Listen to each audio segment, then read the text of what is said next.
Hello everyone, and welcome back to Beyond the Veil Tarot and Astrology. My name is Candice Marie, and this is your September Tarotscopes for the 12 signs. Obviously, we're going into September. We're going to see the fall equinox here in the Northern Hemisphere. And as we are balancing the light and the dark this month with the equinox, I want to uncover this month's tarot magic. Please don't forget to give me a thumbs up if you like this video, subscribe to the channel if you want to see more of these tarot-based videos, and make sure you click the bell button so you get alerts as to when I'm back next month in October. Leave me a comment below. I'd love to hear from you guys how these monthly predictions play out for you, and let me know your sign and how it resonates.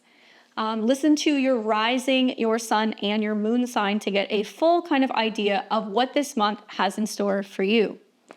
Now for the reading, we've got a new month and I've got a new spread for you guys. I'm calling this the Equinox Echoes spread.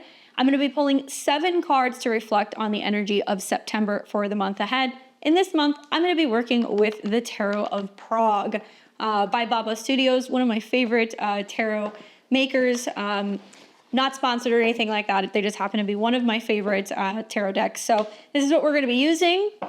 And I'm going to let you guys know what this spread is going to look like. All right, so as for the spread for the month, we have a 7-card spread, and this is going to be the Equinox Echo spread for September. Now, the first card is going to represent the light. This is going to be what you want to be focusing on to strengthen and also amplify for the month ahead. This is the positive energy that's coming in that your sign wants to lean into. For card number 2, we're calling this the shadow, and this is about the challenges that we're going to be facing this month and the obstacles that need addressing. For card number 3, this is going to represent the balance or finding our key harmony point. So this is about integrating the light and the dark as we move through the month ahead. Card number 4 is the echoes of the past. So this is lingering energy that has been kind of hanging around since August that we're still integrating into this particular month. And card number 5 is going to represent the echo ahead, and this is your opportunities, anything connecting to what you're manifesting and what's kind of coming up. Card number 6 is your wild card, so this is going to represent how eclipse season is going to be impacting you in September. We're going to be having a lunar eclipse in Pisces on September 7th and a solar eclipse in Virgo on September 21st. And then finally, card number 7 represents the cosmic call. This is the action step, putting it all together, giving you practical advice and the outcome for the month ahead. What's up, Aries and Aries rising? How you guys doing? And welcome to your September Tarotscope. Let's get going and see what the month has in store for you. Now I'm going to shuffle the deck, and then I'm going to be picking the 7 cards, and we're going to go through them and talk about what's coming up for you this month.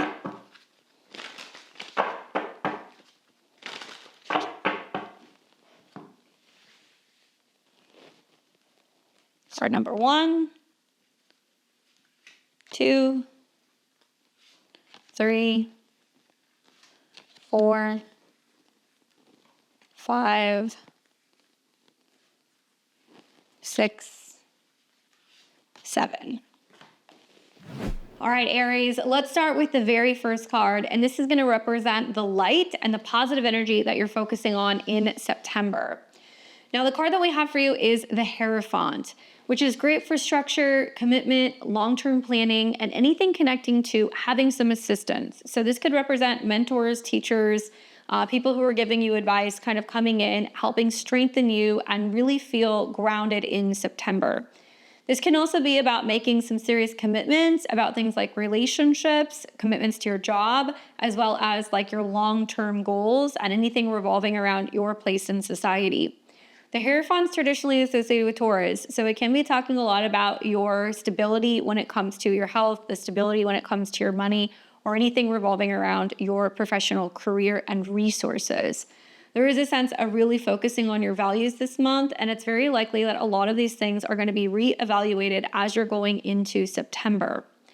Now, the second card is going to represent the shadow. This is what you're going to be integrating this month. It's what you're having to look at. It could represent some of the obstacles or the challenges. And for that, you get the 4 of Cups reversed. Now, we know that the 4 of Cups deals with feeling disappointed and almost like disenchanted with life. But when it's coming up reversed, it really tells me that maybe you're kind of reflecting on what's happened over the last couple of weeks. You're realizing that there have been some things that have come up that have kind of left a bit of like a sour taste in your mouth, but you're choosing not to stay stuck on that. You're trying to find ways to kind of feel rejuvenated, bringing in new energy, feeling enthusiastic. And you don't want to spend any more time feeling stuck or feeling like you've been moping. So whenever a card is coming up reverse, we can kind of move out of that energy and we can feel a little bit, I think, better in alignment. Four of Cups obviously deals with emotional kind of hangups and blockages as well. So it tells me that you're at least aware of where there's been some disappointment, where there's been like a sense of feeling stuck. And you're going to be focusing on, as you kind of move forward, looking at this going like, okay, I'm not going to be carrying this into the next month, or I don't want to continue to wait around for this situation or for this person. And you're ready to kind of finally let it go. As for the third card, this is going to represent the balance. So this is how you're kind of like integrating both the Hierophant as well as the Four of Cups reversed. And the card that you get is the Five of Coins. Ouch. So truth be told, this is a difficult card. It does mean that there is going to be a little bit of turbulence this month. I really feel like that's honing in on, that Four of Cups reverse, where if you continue to focus on the negative, if you continue to focus on what you're losing or what you're releasing or what's been disappointing you, you're only going to find more of the same. Obviously, the Five of Coins does talk about some financial challenges or some health challenges that can kind of pop up. And what is being withheld, right? And obviously we can kind of feel that this month with oppositions to Saturn, whether that means that you're walking away from an old habit or maybe a job, maybe a schedule that's not serving you. You're going to have to kind of give something up in order to kind of reclaim your peace. So it's possible with the Five of Coins that you're kind of feeling like anything and everything that you want in this department is out of reach. And once again, if you harbor some of those feelings, if you focus on the negativity, where intention goes, energy flows. So we don't want to be in this lack mindset. We don't want to be worried that we're not going to have support. We really want to kind of trust that everything is going to kind of work out in the long run. And whatever is being removed from our lives, especially during eclipse season, is actually going to be for our highest good. Keep an eye on your health, your finances. This is important because there can be a sense of feeling like you're not getting enough nourishment or enough support when this card comes up. All right, so the fourth card that we have for you guys is going to be Echoes of the Past. So this is kind of representing what's hanging around from last month that we're either leaving behind or kind of integrating. And the card that you get is the Five of Swords. So this is going to be reversed, obviously, and it talks a lot about like walking away from conflict, not fighting fire with fire, kind of really focusing on preserving and protecting your mental health, not casting pearls before swine, arguing with people or feeling like you need to go toe to toe with people, literally laying your weapons down and being like, I need some rest, I need some peace. So I think that this is a positive card because it really does kind of talk about, maybe the last couple of months or couple of weeks, there's been this sense of kind of pushing against the grain and you've just been exhausted. Now you're realizing that you're paying more attention to where there's resistance in life and where you're kind of feeling like there is some pushback, and you're reflecting on this intuitively and kind of choosing your battles a little bit more wisely. This can also mean that there is going to be any like diffusion of conflict if there's been some reoccurring issues with people, whether it's in relationships or in your professional life, and that you're really opting, I think, to communicate better and to communicate with people in a way that isn't passive, but it's not going to be combative. So you're waiting until the dust kind of settles. Other people have either, decided that they've thought things through and they're ready to kind of show up and communicate and be diplomatic. And maybe this means that you're allowing your lack of presence or lack of communication to kind of serve as a message that's like, hey, I don't want war, I want peace. And like when you're ready to come to the table, I will be here. But yeah, prioritize peace, I think, and this is about really recognizing where I think some of the challenges or the conflicts that you've had with other people in recent months is not serving you. So you're kind of going at communication from a different angle. All right, now we have got card number 5. So this represents the opportunities that are coming for you and what is manifesting. And the card that you get is the Queen of Swords reversed. Watch your words, Aries. This can be a difficult card. It can indicate that in terms of how you're communicating with other people, how you're saying things, how it's being phrased, the tone that you're using, and also the mental state can be a bit of a challenge. So for this to be representing the opportunities, it's saying, well, if you use your words wisely, if you really think about how stuff is going to come across. If you're really particular about how you're going to be portraying yourself, you can come across as somebody who can be very kind of intellectual, well-spoken. People will respect you, they'll listen to you, and they'll kind of really take you more seriously. But the challenge here is with the Queen of Swords reversed. You can also come across a little cross. There can be a sense of you being a little particular, or somebody who can be like a little short-tempered or aggressive in terms of your communication, and also disconnected. Now, obviously, I know Saturn's going back into your 12th house. You're also going to be having an eclipse that's going to be in your 12th house in Pisces. So there is this sense of you going, well, I feel damned if I do, damned if I don't. If I do say something, people are going to take it the wrong way, and there's been some tension. If I don't say anything, then people are going to wonder where I've been, and they're going to wonder why I'm being passive aggressive. So you're going to have to find the balance, obviously, in September. And this can also mean that part of what's coming up for you is a reevaluation of a relationship. Obviously, the queen can represent to a woman, but it can also represent, a relationship that's going to be more kind of nurturing. And it can also be connected to an air sign, so like a Gemini, a Libra, or an Aquarius. Now, as Aries or Aries rising, you're going to see the segue from Virgo season into, Libra season as the sun goes into your opposite sign. While that's happening, you're going to see some oppositions to Saturn in Pisces and Neptune in your sign, which does make me feel like there can be some ego issues coming up in a relationship. Somebody can be feeling a little bit more demanding, or they could be a little bit more pushy, but it's also giving you the opportunity to focus on partnering and connecting with other people and finding the balance. By not communicating, not connecting, or coming across a little bit, disconnected, you're losing or missing out on an opportunity to connect and collaborate and actually build on relationships. So, yes, you're going to cut your losses with some people or some situations this month. That's very obvious to me. But there are others that I feel like you may potentially be missing out if you're not responding to those emails, answering those calls, getting back to people via text message, or showing up to those meetings. There can be some very powerful breakthroughs that you can be having with relationships, as long as you're tapping into some of your joint goals, as well as new ways of communicating. So don't step away, I think, from any communication opportunities. Continue to stay open and watch for, I think, being just a little bit short-tempered, or maybe being misunderstood, because that can definitely come up with this sign. All right, and then we've got the sixth card, which is your wild card, okay? So this is representing what eclipse season looks like for you. Three of Swords. All right, I know you guys have gotten some heavy cards, but, I'm not going to candy coat it. So Three of Swords is coming up. I heard a quote recently that was, somebody said, September is kind of like turning tragedy into triumph. And I thought about that for a while, and I was like, wow, that really kind of like resonates, especially when we think about the eclipse that's going to be happening in Pisces. Even though it's a very positive eclipse, I think for the most part, eclipses are still very heavy energetically. It can represent emotional closures, major kind of turning points and emotional release points, especially that lunar eclipse on the 7th. For you guys, it is going to be happening in a part of your chart that's going to be rather private, and it is going to be happening in a part of the chart that can be about some kind of major emotional release or spiritual release, or, the need to grieve or break down or cry, or, go through kind of like your private moment. Positive is that I do feel like it's going to pave the way for new beginnings when it comes to your home and your family and your living situation or your emotions, and it can be very therapeutic because it's going to kind of act like a cleanse.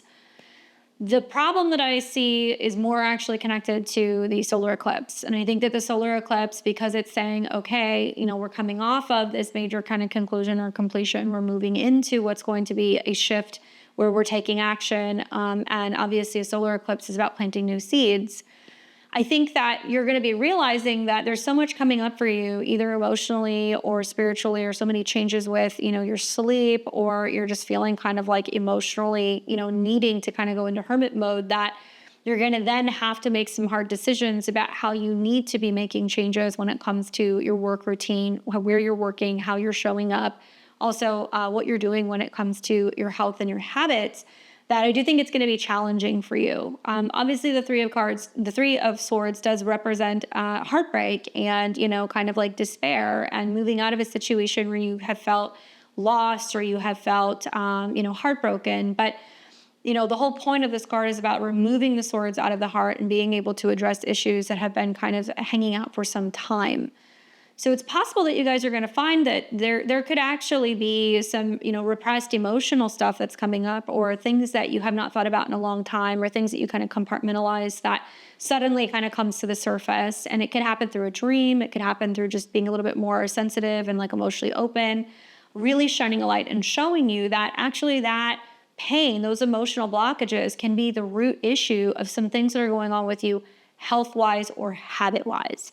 So it's really trying to get you to kind of tackle that, deal with the pain head on, and be willing to kind of tend to some of these wounds. So that way, as you move forward, you're really kind of getting the whole clearing out, and you're going to be more so ready for October next month.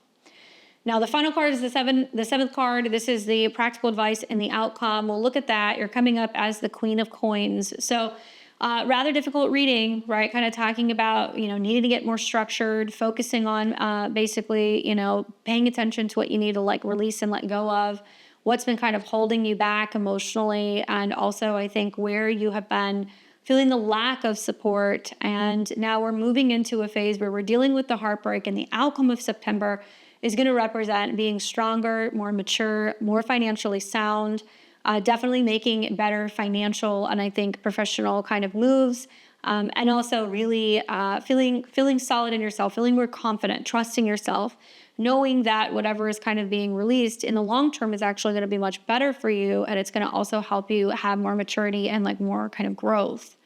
Now, the Queen of Coins can represent another person, so this can mean that the outcome is somebody who is helping you, who could be an earth sign. So look for like a Taurus, a Virgo, or a Capricorn.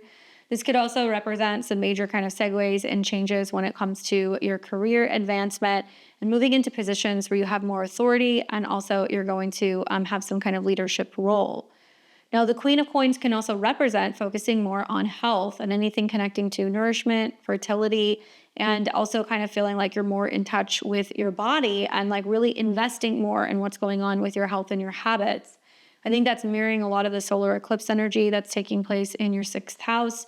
And it can materialize as you working with a new doctor, a healthcare practitioner, a coach, a therapist, or somebody who is going to be partnering with you to really prioritize making sure that you're getting everything organized and in order. And I think it can be really beneficial for feeling like come the end of the month, even throughout some of the shakeups and some of the challenges, you're feeling kind of rock solid and ready for October. Aries, I hope that is helpful for you guys. Definitely let me know how this resonates with you. Follow back up with me later in September and let me know how these readings play out. Good luck. Hey Taurus and Taurus risings, welcome to September. These are your Tarotscopes for the month ahead. Let's get right into it.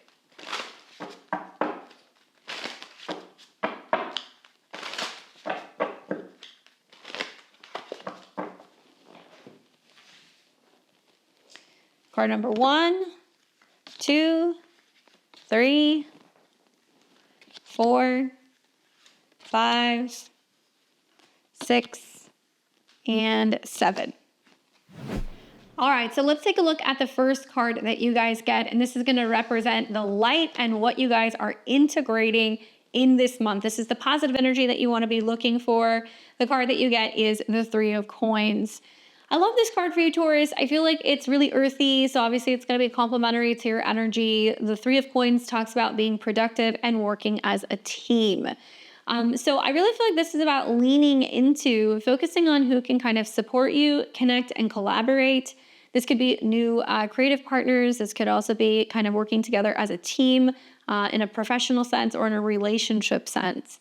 Now, obviously, the segue from Virgo season into Libra season is going to represent the relationships that you have with your fellow employees, your schedule, as well as people who are supporting you when it comes to your health and your habits. Focus on ways that you can support yourself and also support other people in getting the job done, and also finding more balance in your daily routine. This could be things like assisting your partner when it comes to things around the house, offering some support when it comes to a project at work with a coworker, or considering picking up a little bit more slack when it comes to supporting others. If you're willing to do that, you're going to get a lot in return. And I think that you're going to find that the support that you're getting from other people is really helping you feel like you can get the job done this month. Now, card number 2 that you get is the shadow, and this is what you are going to be facing. So these are the hidden obstacles that might be kind of popping up for you. And for that, we get the Knight of Cups reversed.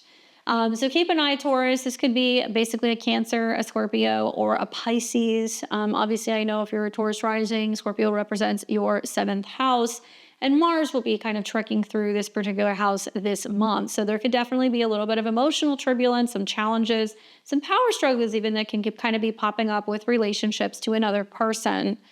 The Knight of Cups reversed does talk about there being some emotional blockages, some challenges or delays when it comes to matters of the heart, some disconnection from relationships, or kind of feeling like emotionally unavailable. Now, the eclipses might be impacting your relationships with your social connections as well as your one-on-one relationships. So I know that there will be some Taurus or Taurus risings that may be making some big decisions about letting a relationship go. Others might find that they're reconnecting with people from the past and determining whether or not they want to let them back in. The question is there illusions revolving around this potential connection? What does this person want? Can you trust them? Do you still feel emotionally connected to them? And is it a good idea for you to re-engage? Don't idealize people. It's time to take off like the kind of like rose-colored glasses. Really think about whether or not you really want to carve out and create space for people who you feel like may not necessarily be emotionally safe. Now, for card number 3, we're going to get the balance. This is a harmony point, and this is about integrating the light and the dark. And the card that you get is the 10 of Wands reversed. Well, this is about letting it all go, right? Just kind of letting it go and kind of seeing where the chips fall.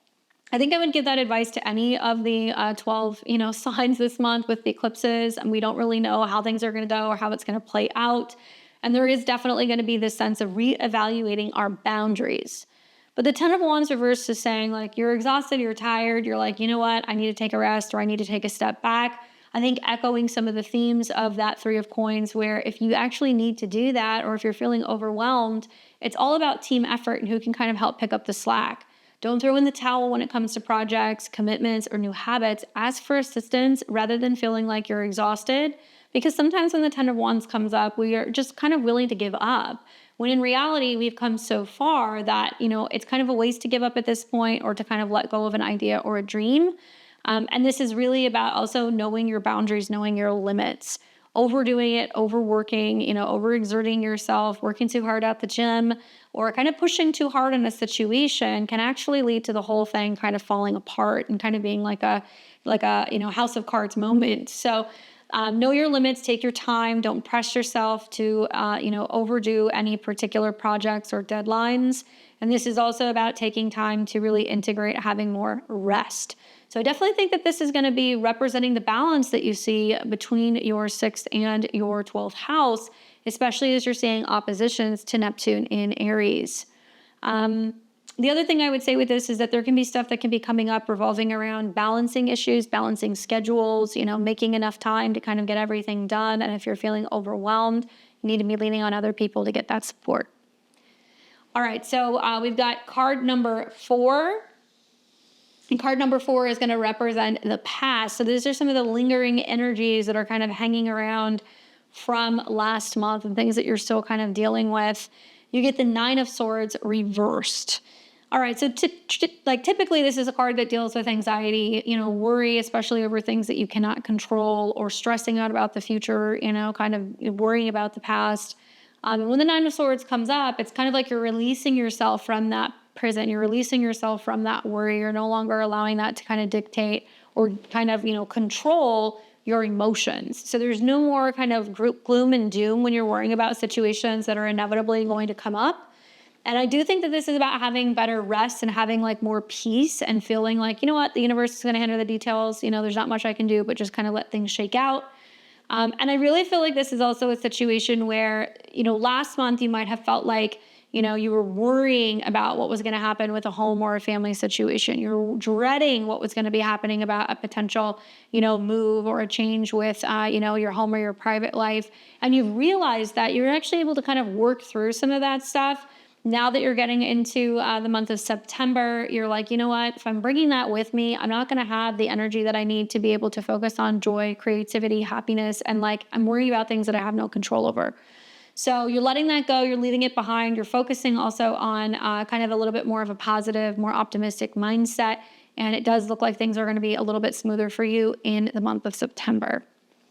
Now for card number 5, this is going to represent the echo ahead. So this is the opportunities that are coming your way. Oh, Taurus, you have 10 of coins. Obviously, I feel like this can be a very fruitful and a very abundant month for you. And when we see the 10 of coins, obviously this is like the highest, kind of number that we see for this particular suit. So, fame, recognition, right? There being some kind of elevation in your status, really good financial stuff that can kind of be happening, and some long-term financial planning. So all these things are really great. But I think it's more than that. I think that what you're kind of realizing this month is that what's actually going to make you feel the most fulfilled, what is actually going to make you feel like the most, I think, wealthy is a sense of connection, community, and support. This is a card that deals with family. This is also a card that deals with, your kind of long-term professional goals, what you're planning on in the future and how you're actually seeing some of these things come, full circle. I do think that this can indicate that the opportunities lie in really investing yourself in the relationships, the things, and also like the projects or the hobbies that are going to feel the most fulfilling for you. But certainly money can look really good. And I think that we can see some positive things shifting, revolving around your finances, your work, and also your schedule that's making you feel wealthy in a state of all of the support that you actually have. So good for you this month, Taurus. Now for the 6th card, you guys are going to have the wild card, and this is going to represent more or less what eclipse season is going to be bringing you. Keep in mind that we do have the lunar eclipse in Pisces on the 7th of September and a solar eclipse in Virgo, which is going to be on the 21st of September. The card that you get for the wild card is the Strength card reversed. Ooh, kind of giving me like Taurus, vibes from last month where you had like retrogrades that were taking place in Leo. So whenever I see the Strength card, I always think of that. I always think of also not just physical strength, but emotional strength. And I think a lot of you guys are reflecting on that. Obviously, with Saturn, leaving your 12th house with Neptune still hanging out there, there is a lot of what is mine and what is other people's. How much can I actually be tested? How much can I endure before I finally decide that I'm just going to break down? The Strength card reverse warns against trying to force situations or force issues. And I think it could be a combination of what's happening in the eclipses in your 5th and also in your 11th house. The lunar eclipse that's connected to Pisces is very strong for connecting, communicating, sharing personal stories, and talking to people about what you've been able to overcome. And that's a positive way of using the Strength card and not being bitter or feeling stuck or feeling like you are a victim of circumstance. It's about empowering other people and teaching them about how to move through things. And your words can be very inspiring during the Pisces eclipse. I think the challenge really kind of comes from the solar eclipse, which is going to be in Virgo. So even though Virgo is a fellow sister Earth sign, if you happen to be a late degree Taurus or Taurus rising, it can be a little bit more friendly for you through the trine. But this eclipse in your 5th house is about taking some necessary action when it comes to matters of the heart, children, creative projects. And really this is going to be about what makes you feel most fulfilled, what you enjoy, what you're creating. Even if you feel like your audience doesn't like it, your friends may not have the same interest, there can also be some kind of conflicts or limitations revolving around what you're creating versus what you're sharing with people. And you might feel like something is just not ready yet. It's still kind of marinating and it's cooking. Obviously, the Strength card could also represent strength in overcoming challenges revolving around children, romantic partners, as well as anything kind of connected to inner child healing. So a lot of this is about not trying to feel like you're forcing the healing. You're not trying to force certain relationships to kind of unfold. You're not pushing on your kids to make decisions, and you're really deciding not to use that kind of external force. You're really turning within, going okay, what am I learning about this delay? What am I learning about this kind of blockage, or some of the disconnection that I'm having with some of my friends? And you're not being bitter about it. You're actually finding a way to kind of use this as motivation to make something bigger, better, and stronger. And it may also have some rippling effects on your finances as well as changes with your career. So all good things take time. Pace yourself. There's no need to kind of rush through, hitting certain deadlines this month. With eclipse season, we never really know where things are going to land. And the final card that you guys are going to be getting is the cosmic call. So this is going to be the action step that you guys are taking.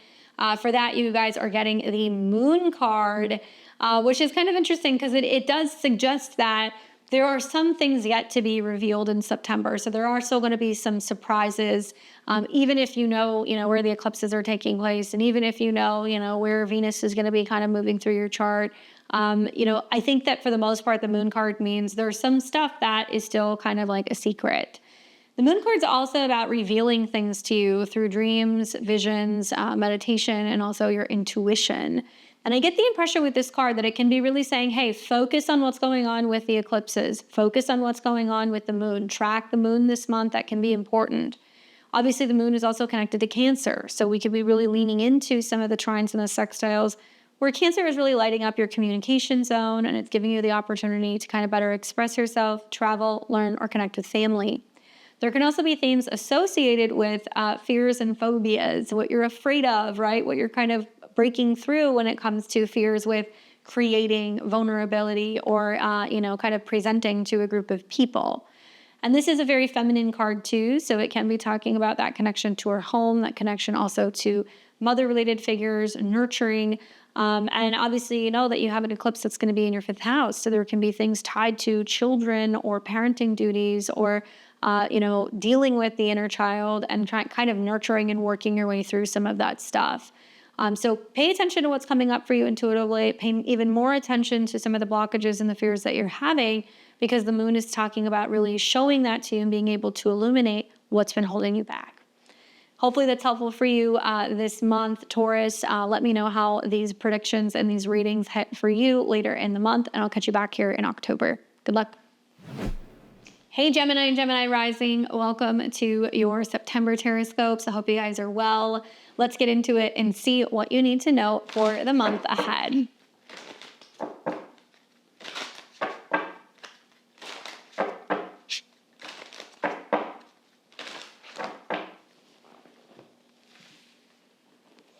Card number 1, 2, 3, 4, 5, 6, 7. All right, let's start with card number 1 for you, Gemini. This represents the light and what you are going to be strengthening and focusing on amplifying. The card that you get is the Lover's card reversed. Okay, so you might feel like this is a month where you're like, ooh, the naughty twin is kind of coming out, or you're kind of dealing with like the devil on your shoulder. And it can also talk about there being more indecisiveness, more choices, more temptation that's kind of coming up for you. And to be honest with you, this is a card that does represent having choices and having options and being able to balance them out. But when this card comes up reverse, it is going to be talking about, well, is that a good thing? Is too much of a good thing a good thing? Too many options, is that beneficial for you? And do you have too many irons in the fire? So just kind of think about that. Obviously, your chart ruler, Mercury, is going to be dancing through Virgo, and then it will also be making its way into Libra. So there is going to be lots of thought of communication, connection, dating, creating, meeting people. And I feel like, after a whole several weeks of being super immersed with what's going on with like home and family matters, you're just going to probably be overly out there, really focusing on kind of either juggling social connections or people and having a lot of fun. And there could just be, I think, just a lot going on. And I attribute that like to the trine between Uranus in your sign and Pluto in Aquarius. You might feel like, travel is part of this, but you're like, ooh, where do I want to go? Or you feel like there's like a whole list of hobbies and social things that you want to kind of be involved in. And you're like, how many things can I fit into my schedule? So there can be too much of a good thing that's coming up this month, too much indecisiveness. And I would say just watch for that. But obviously you're going to I think your curiosity peaked with all of the things that are kind of popping up for you socially this month. Now, as for the second card, this is representing the shadows and the challenges that we need to face. You get the Two of Swords, which is funny because this is a very different kind of polar opposite to the Lover's card reverse. This is basically saying that you're like, okay, I'm actually realizing that, it's okay to take a beat and think about something. I'm realizing that It's okay to, think through things before making a decision and weighing my options. And it does not mean that I'm being picky. It doesn't mean that I'm indecisive. It just means that you're learning to really think about some of the potential outcomes before you make a decision. So the fact that this is the shadow might mean that you're kind of dealing with, you don't want to come across as somebody who is not open or is not receptive or is not willing to, connect or collaborate. When in reality, I feel like if you're going in the polar opposite direction and you're just saying yes to everything, right? Especially with that Lovers card reverse, like you're going to disappoint some people. You're going to burn yourself out. There is going to be some things that you're not going to be able to swing, and you're not going to be able to either keep promises or keep commitments. And it's actually really good for you to kind of say, you know what, maybe if I'm telling people, let me get back to you or let me think about it, that's not necessarily a bad thing. But by the same token, the Two of Swords is saying that there can be this fear of actually weighing your options and not just kind of, living life flying by the seat of your pants, because you don't want to come across as somebody who is not receptive or is not open-minded or is not fun, right? Or is not available. So you're going to be kind of balancing out both of those, I think, polar opposite energies and trying to kind of integrate them in the month of September. Now, card number 3 is the balance or the harmony point, which is interesting. You get the star card reversed, and I feel like it's true, Gemini. I think you are going to see some things that are going to kind of go a little haywire in your friendship circle. Now, the star card, obviously, as like the balance point, what you need to integrate, first of all, it's reversed. So it's saying that there is something that is off kilter. The Aquarius connection here is very much tied to your community, your networks, your friends. And so intuitively, I think about how, Saturn is, retrograding back into Pisces, and suddenly there is not as much focus on community and connection. There's going to be a lot more kind of focus on where's my career going, needing to show up. There's professional kind of things popping up for you, or there's commitments or things that you're having to be responsible for that's pulling you out of your social circles. And the eclipses will do some of the same things. So there can be some disappointment going on, I think, with some of your friends or your social groups. And perhaps you start to see that around Libra season when, Sun enters into, obviously, Libra, and it's going to oppose Neptune in your 11th house, where, your kids, your personal business, your job, maybe even a relationship is making certain people feel disconnected from you. They're feeling as if they're not being prioritized, or you're not checking in with them, or like they're kind of like alienated.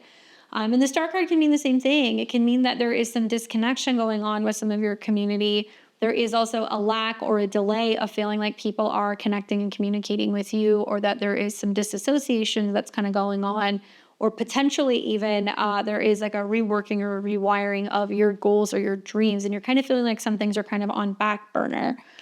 So it's interesting that the harmony point really represents integrating the first two signs where there's too much openness and then there's a little bit of indecisiveness. And I feel like you're going to be getting feedback from some of your social group that's kind of helping you find that balance in how much is too much, or, what am I not doing enough of? And this is about finding, I think, a little bit better balance between your social life, your professional life, and also some things that are kind of changing and going on at home.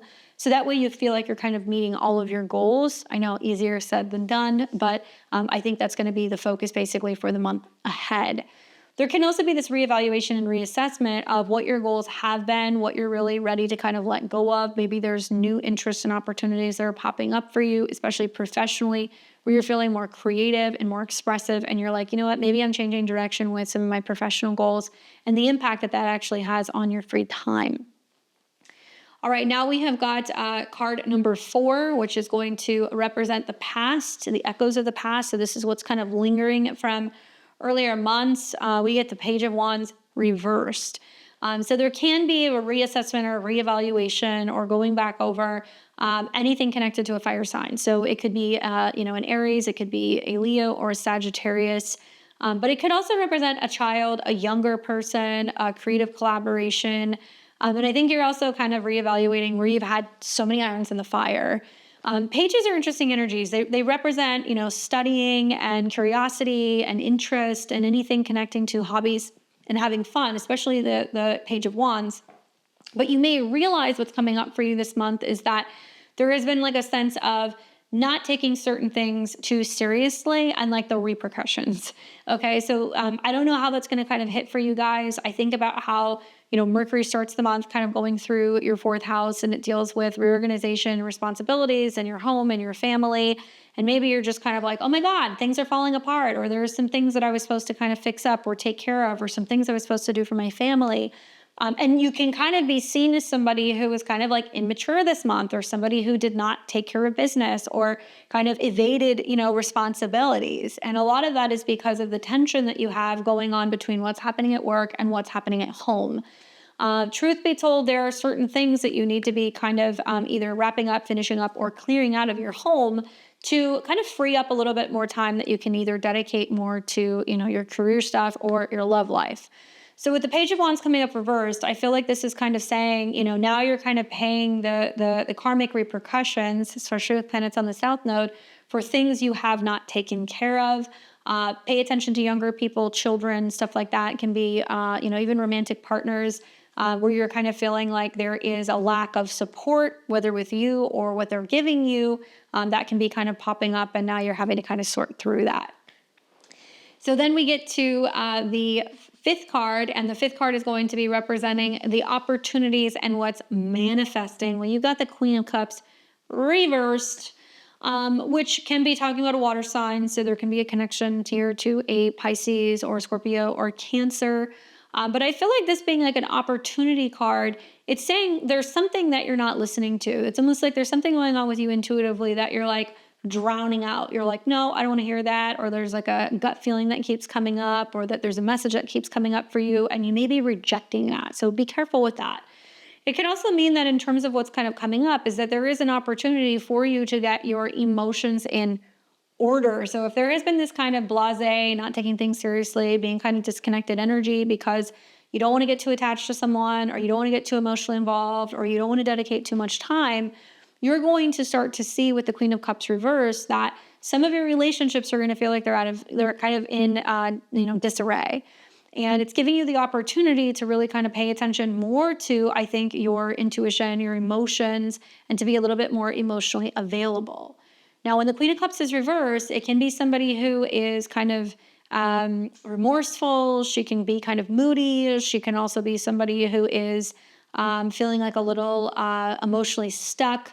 And there can also be some like negative emotions and feelings that can be coming up towards other people. So for this card to be coming up as the opportunities, it's saying, look, this can manifest as there being some sour feelings, but if you're tapped in, if you're aware, if you're able to read the room and kind of see some of your relationship dynamics, you can actually see that you can kind of smooth some of that stuff over, pay better attention to what's going on with the people in your life who need you the most, so you're not seeing any eclipse drama.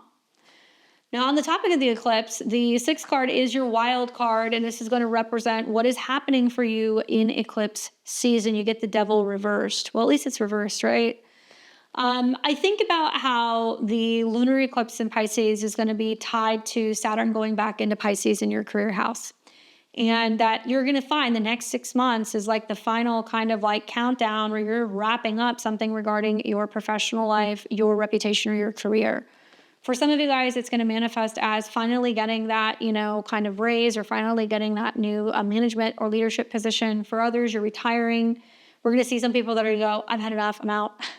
But the devil card being connected to Saturn and also the 10th house, I think is really highlighting that. So obviously as a Gemini, that's going to square you, especially if you're a mid-degree. Positive, I think, is that we are going to see this manifest as finally breaking free, right? The devil reverse is like breaking the chains and coming out of a situation where you've been feeling stuck, there's been no movement, you haven't kind of seen anything that you really want to do, or you haven't really felt like you're getting the support or the recognition that you deserve. And so you're breaking out of that, right? And also I think for a lot of Geminis, it's going to be really positive because you're finally going to have that breakthrough moment, or you're going to finally feel like, okay, I've gotten through to the boss, or I've been able to get through to the final round of the interviews, or I finally got that job and I haven't had a job in months. And the trines with Jupiter in your money house is going to basically represent for many of you guys going like, wow, I'm finally having a breakthrough when it comes to like my finances, and I'm finally making more money, or I'm finally seeing some kind of growth, or I'm finally feeling productive, and emotionally breaking through some of the heaviness that's been kind of hanging around tied to your worth. So it's all about eclipses and kind of smashing out of some of those limitations. And as you guys know, the Virgo eclipse is going to also oppose Saturn in Pisces. So what is it that you're having to kind of break out of some kind of limitation? Is the limitation at work, or is the limitation going to be at home? Do you need to make necessary changes, move house, clean house, release any responsibilities at home, or relocate in order for you to really show up in the way that you want to in your career? So Saturn is definitely going to be what you're reckoning with, I think, during eclipse season. I would kind of go and just do a little bit of a refresher maybe of some of the Saturn and Pisces videos. And the final card that you guys are going to get, which represents your practical advice, the outcome is the Justice card. Well, I was waiting for it. I was like, somebody's going to get this, which is perfect for, obviously Libra season and the Equinox. It's basically saying you're going to find the balance this month. You're going to find the balance, especially in your relationship to several different people or several different things in your life. And you're going to realize that when something is really out of balance, it's going to be showing you like, whoa, I need to kind of find a way to be able to kind of get this in order. And I can't swing to one extreme or the other, which is how this reading started for you. Libra and the Equinox is symbolized by the scales. So it's kind of about what we need to kind of tinker with and change to be able to kind of find that kind of center ground. Clearly, relationships are going to be a huge focus. Libra season is highlighting your romance and kind of dating and, creativity kind of zone. So I do feel like if you take care of business, if you learn how to prioritize and kind of weigh out some of your options, manage some of your responsibilities between home and family, and also focus on creating time for the people who are going to be the most important to you and kind of tending to some of those relationships, all is going to be well for you at the end of September. Hope that's helpful for you, my Geminis, and let me know how this hits for you. Definitely leave me a comment later in September, and I'll catch you guys back here in the month of October next month. Take care. Hey, Cancer and Cancer Rising. Welcome to your September Tarotscopes. I'm excited to get into it with you guys and see what the month has in store. All right, so let's shuffle these cards.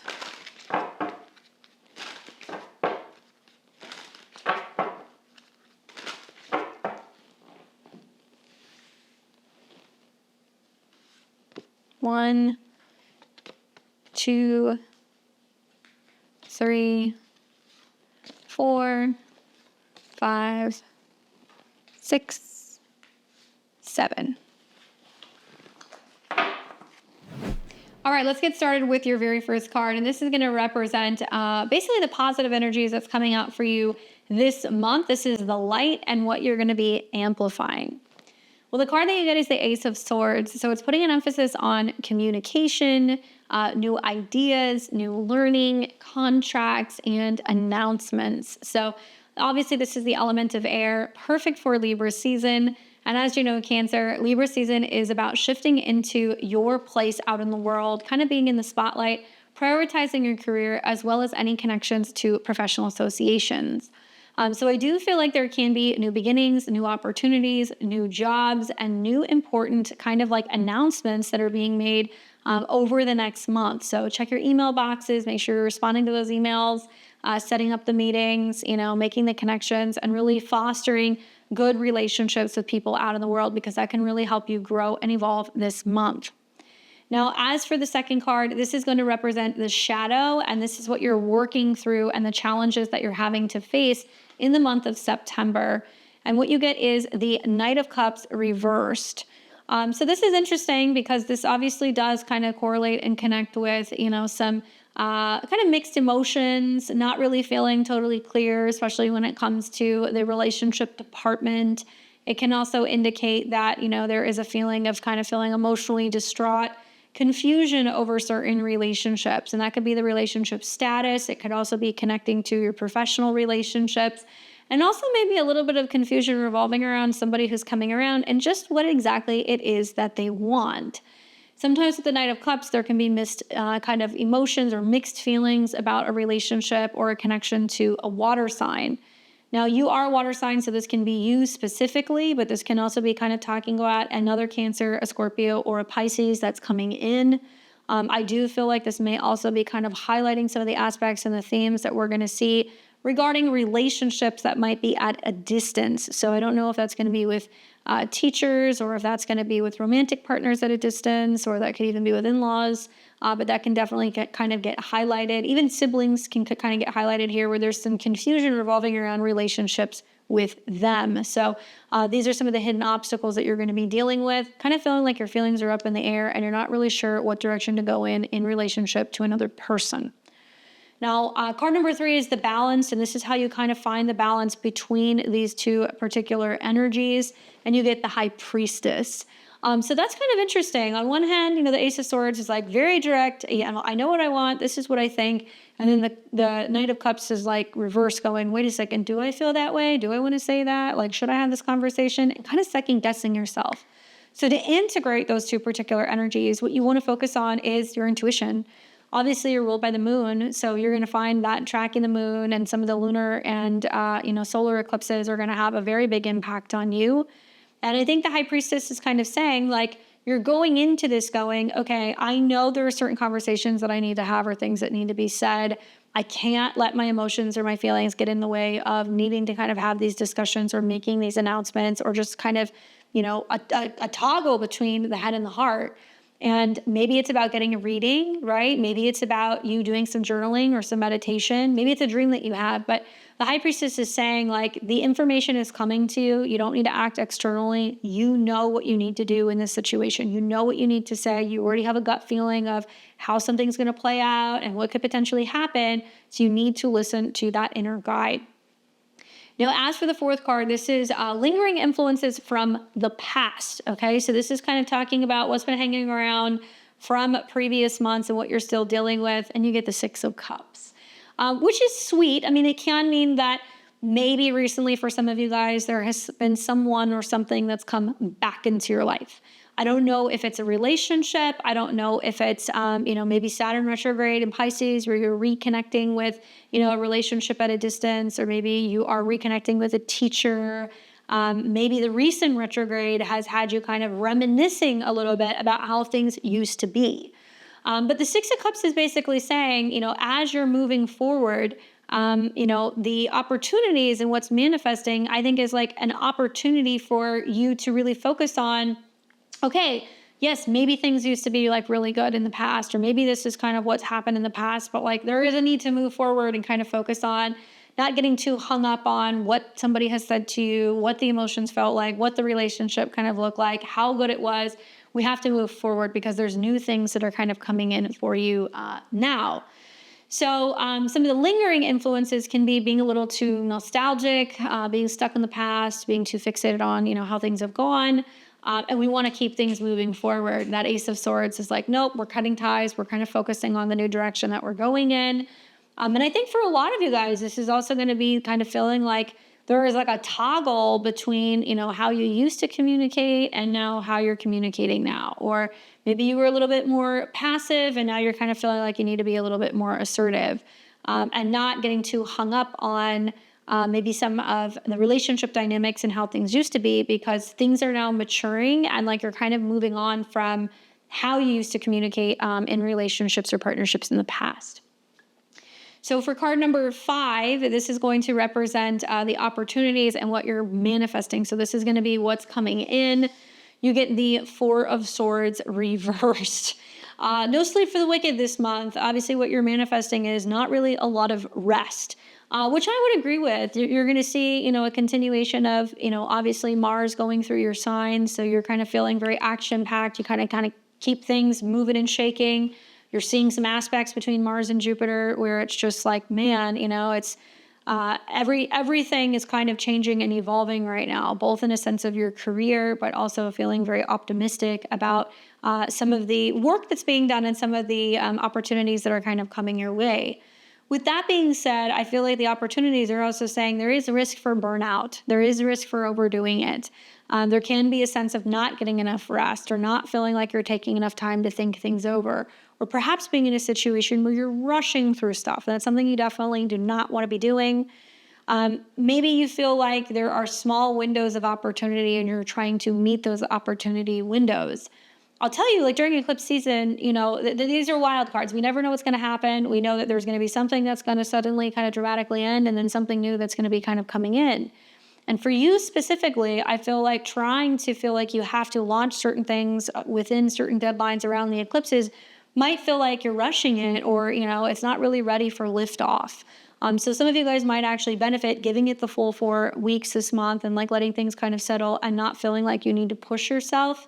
And really, I think also like prioritizing rest. Like the Four of Swords reversed is you're staying up too late, you're binging your Netflix, you're not giving yourself time to, have enough rest, or maybe you're getting up too early in the morning and trying to get things done, and you're feeling just like drained and depleted by the end of the day. So you do need to kind of prioritize some of that rest if it's possible. All right, so for card number 6, you have the Wild card, and this is what the eclipse season is bringing you, Cancer. You get the Page of Coins. So obviously, pages represent new opportunities. This is also about potential new investments and financial themes. This can also be connected to the Virgo eclipse in particular, as it's going to be a new moon solar eclipse, very much aligning with the Page of Pentacles. But first, we have the September 7th lunar eclipse in Pisces, which is going to be really wonderful for you. It's an aspect to Jupiter in your sign.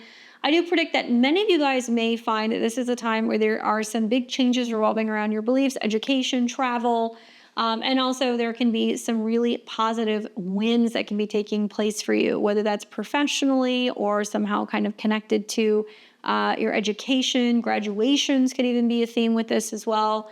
And I do think that with the page coming up, it's like you're really leveling up when it comes to your beliefs about yourself, when it comes also to anything connecting to education. It can be a time where you're investing more in education, you're investing more in some kind of mentorship or training or program. And I think it's going to be beautiful. Now we've got the solar eclipse in Virgo, which is going to be kind of highlighting, initiating or starting something new when it comes to learning, contracts, communication. Pay attention to financial contracts. Pay attention to meetings and anything that's going to be going over details and the nitty-gritty of work or finances. I think this is very important. You may find that timelines can be a little difficult to kind of navigate, or there can be some challenges in some of the goals that you're setting when it comes to movement, learning, or communications with other people. So communication can feel challenging. There can be some limitations or setbacks also with travel that can come up. But I feel like you're really getting grounded during this eclipse season. You're really focusing on your values, and there is a sense of you setting your goals rather high when it comes to getting some kind of physical thing completed or done. Watch from support that can be coming from earth signs. So obviously Tauruses, Virgos, and Capricorns can play a role, as can younger people. That can be a theme when the pages are coming up also. But it does look like it's going to be a rather productive eclipse season for you, Cancer. And then the final card that you get, that is the outcome, the practical advice, tying everything together.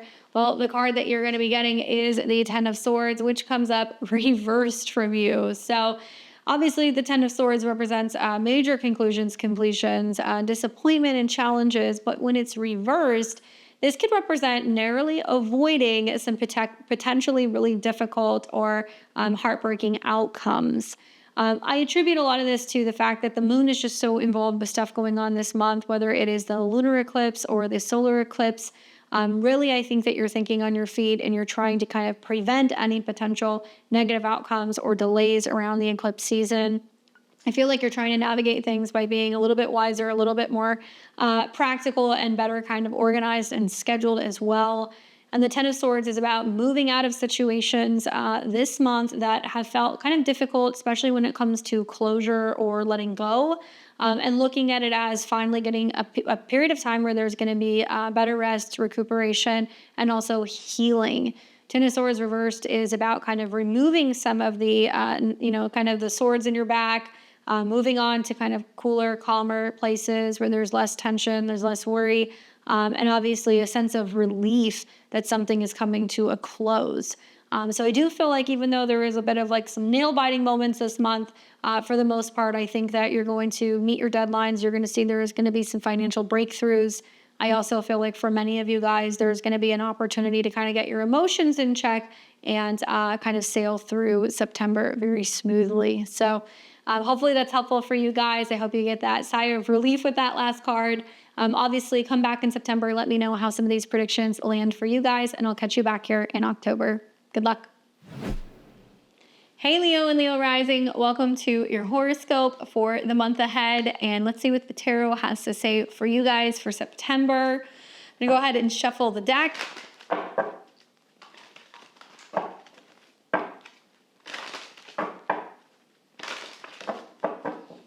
All right, let's pick your guys' 7 cards. 1, 2, 3, 4, 5, 6, 7.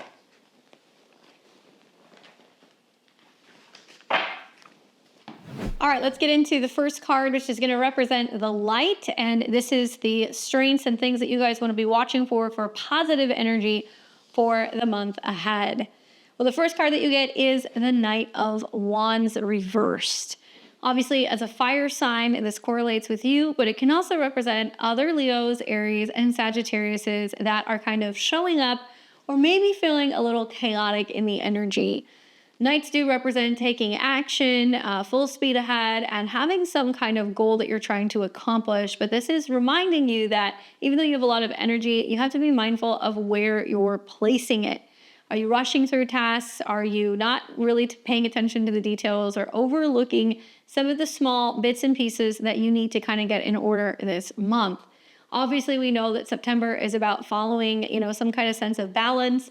And there can be a sense of rushing into taking action, communication, and also your ideas and not really feeling like things are organized. So it's great that you have your intentions and your kind of sights set on accomplishing things, particularly with travel or communications. That's wonderful. Just take into consideration that there is some topsy-turvy energy this month, and not everything is going to go according to plan. So pace yourself, don't burn out your energy, and pay attention to the communications and connections with other people, especially when it comes to projects, negotiations, or any travel details, because there could potentially be some things that are changing, and we want to make sure that we're not kind of rushing through some stuff. Now, for the second card that you get, this is the Shadow. So this represents the challenges that you are facing this month, and I'm not surprised by this card. You get the Page of Coins. A lot of this is tied to the financial nature of the eclipses this month, as you're seeing your 2nd and your 8th house get highlighted with the eclipses. Now, pages represent new opportunities, investing in something, really prioritizing your finances, and setting new intentions when it comes to your resources. Whether that's how you're spending money, new financial goals that are coming in, trying to tackle debt, or reinvesting in yourself. Now, it can mean that some of the challenges are overcoming some of the money hiccups, but also finding a sense of new values and confidence this month. Now, earth signs can help you, so people like Tauruses, Virgos, and Capricorns can pop up. There can also be new financial goals that you're trying to kind of accomplish, and you're trying to figure out, where do I start? What new seeds am I going to be planting when it comes to my resources? And also, how can I learn new skills for money management? I would just say, pace yourself, take your time. There is a sense of really setting new intentions to let things kind of develop.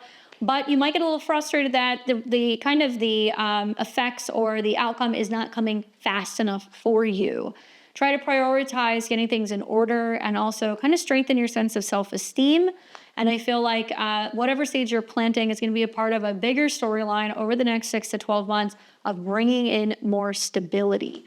In order to do that, you have to learn some new skills, or you have to really prioritize taking your time.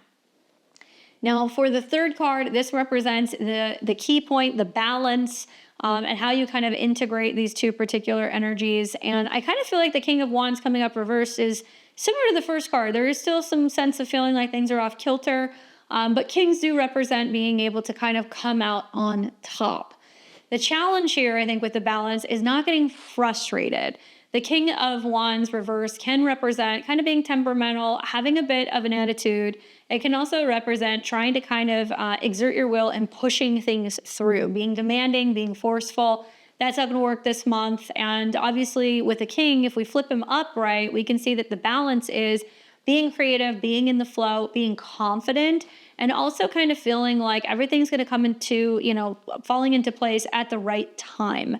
I do feel like you might kind of feel as if you're being challenged this month, especially when it comes to expressing yourself or when it comes to communication. The key here is to be patient and not feel like you have to strong arm situations or other people to get your way.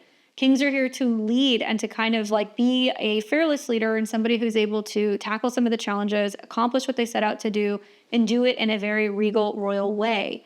So I think with so many of these cards coming up reverse, it's really saying to you, slow down, think about your long-term goals, really focus also on finding your voice and being creative in new ways, and not getting impatient with yourself, not getting frustrated. We will see some delays and some setbacks this month, but it's only going to make us stronger. So that way we can better strategize as we're getting into October.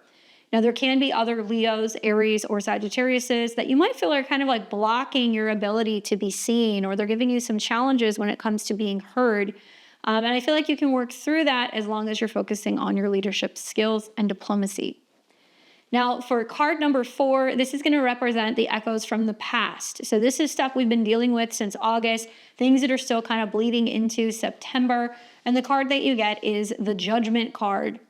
I think this is good. I think there's a sense of like reflecting on where you have been last month, some of the bigger decisions that you've been making. As you know, August did kind of showcase a Mercury retrograde in your sign. So there was a lot of reworking and rethinking. What decisions am I going to be making? Who am I? What do I want in aspect to other people? Could have been your relationships, your clients, your business partnerships, and even your relationship to friends, which have been challenged.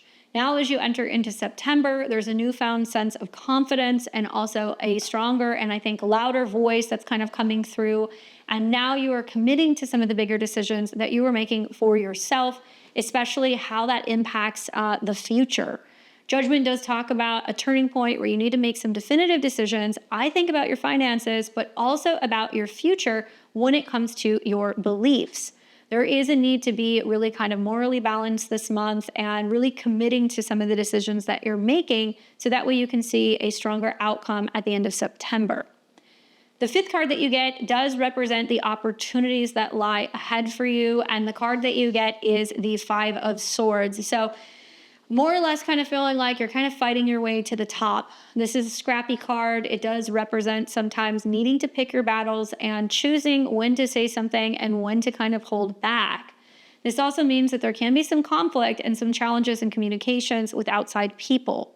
Obviously, Libra season is going to be highlighting how you communicate and practice diplomacy with other people, what you're learning, and how you're also learning to see a different perspective. Not everybody is going to see eye to eye with you this month. And I think the key here is learning to figure out who is worthy of debating with, who is worthy of going back and forth with, and where you actually need to kind of take a step back and go, you know what, this is not worth my time, or this is going to be adding more fuel to the fire. But this is a card that is about overcoming and being able to kind of defeat some of your opponents. You might feel challenged when it comes to mentors, education, travel, or legal matters this month. And I think the key here is really realizing that if you can practice diplomacy, if you can focus on, trying to stand your ground, but not, creating or instigating more conflict, you'll be able to come out on top. But there can be some hurt feelings and some difficult conversations that can definitely take place. Now, card number 6 is going to represent the wild card, and this is going to talk a lot about what's going on with eclipse season for you. The card that you get is Temperance. And honestly, I'm a little relieved seeing this card, especially knowing that the Pisces lunar eclipse on the 7th is going to be in your house that deals with other people's money, the give and the take, the karmic flow, and also anything revolving around emotional, psychological, or spiritual healing. Intimacy and joint resources are covered here as well. So there could likely be a big opportunity to get a payout or be resolving some kind of financial matters where you've been trying to find the balance between your resources and other people's resources as well. It can represent there being more of a flow of prosperity that's coming your way. But obviously there is some kind of entanglement, and that will bring up the opportunity to heal any issues revolving around feeling safe or secure or supported by other people. Then we've got the solar eclipse in Virgo taking place in your second house, which is going to really represent, okay, now that I've sorted things out with other people, what is mine? How can I focus on my personal kind of financial growth? And where you're manifesting better stability moving into the future. Now, in order to bring this in, it might cost a little money to make money. It might also mean that you're having to negotiate with others when it comes to financial matters. You might be making big decisions about buying cars, moving, planning trips, or education. My recommendation here is to pace yourself. Do not make any risky, sudden decisions about buying or selling. Wait for the dust to settle. Temperance reminds you that you need to have patience. You need to wait for everything to kind of balance out and really wait for the right time to be making some of these moves. The Virgo eclipse is going to show you whether or not you're in a position of being able to pay or cover something, and whether or not other people need to kind of step up and they need to kind of pull their own financial weight. So there's a sense of finding the balance between what's yours and what's other people's this month. And likely you'll find that temperance is going to kind of even out those scales to help you feel more secure and bring more in the long term. Now, finally, we have the last card, which is going to represent the kind of cosmic call. So this is bringing it all together, giving you your practical advice and the outcome for September. And it looks like you're going to come out on top. You get the Six of Wands, which is a card of victory. This means that even though it might feel a little tricky navigating some of the financial situations this month, dealing with your temper and also, learning to kind of work through some of the timing and some of the delay issues, you're going to be victorious. You're going to be able to negotiate your way through these things. Likely you will also find that the way that the timing of things kind of plays out and maybe some of the delays works in your favor. This is a card that's about being accepted, celebrated, and also potential small victories and short distance trips where you can kind of connect and collaborate with other people like your siblings or your neighbors, or even short distance relationship things that are kind of going on where you're going out of town, or you're traveling. Horses can represent, celebrating some of the small victories in what has been probably a bit of a topsy-turvy month. So I do think that you're going to get some recognition and some applause for your ability to kind of stay cool under some of September's pressure. Leo, I hope that that's helpful for you. I'll catch you guys back here next month. Good luck and take care. Hey Virgo and Virgo rising, welcome to your September Tarotscopes. I hope you guys are well. Let's get into it and shuffle this deck and see what the cards have to say for you for the month of September.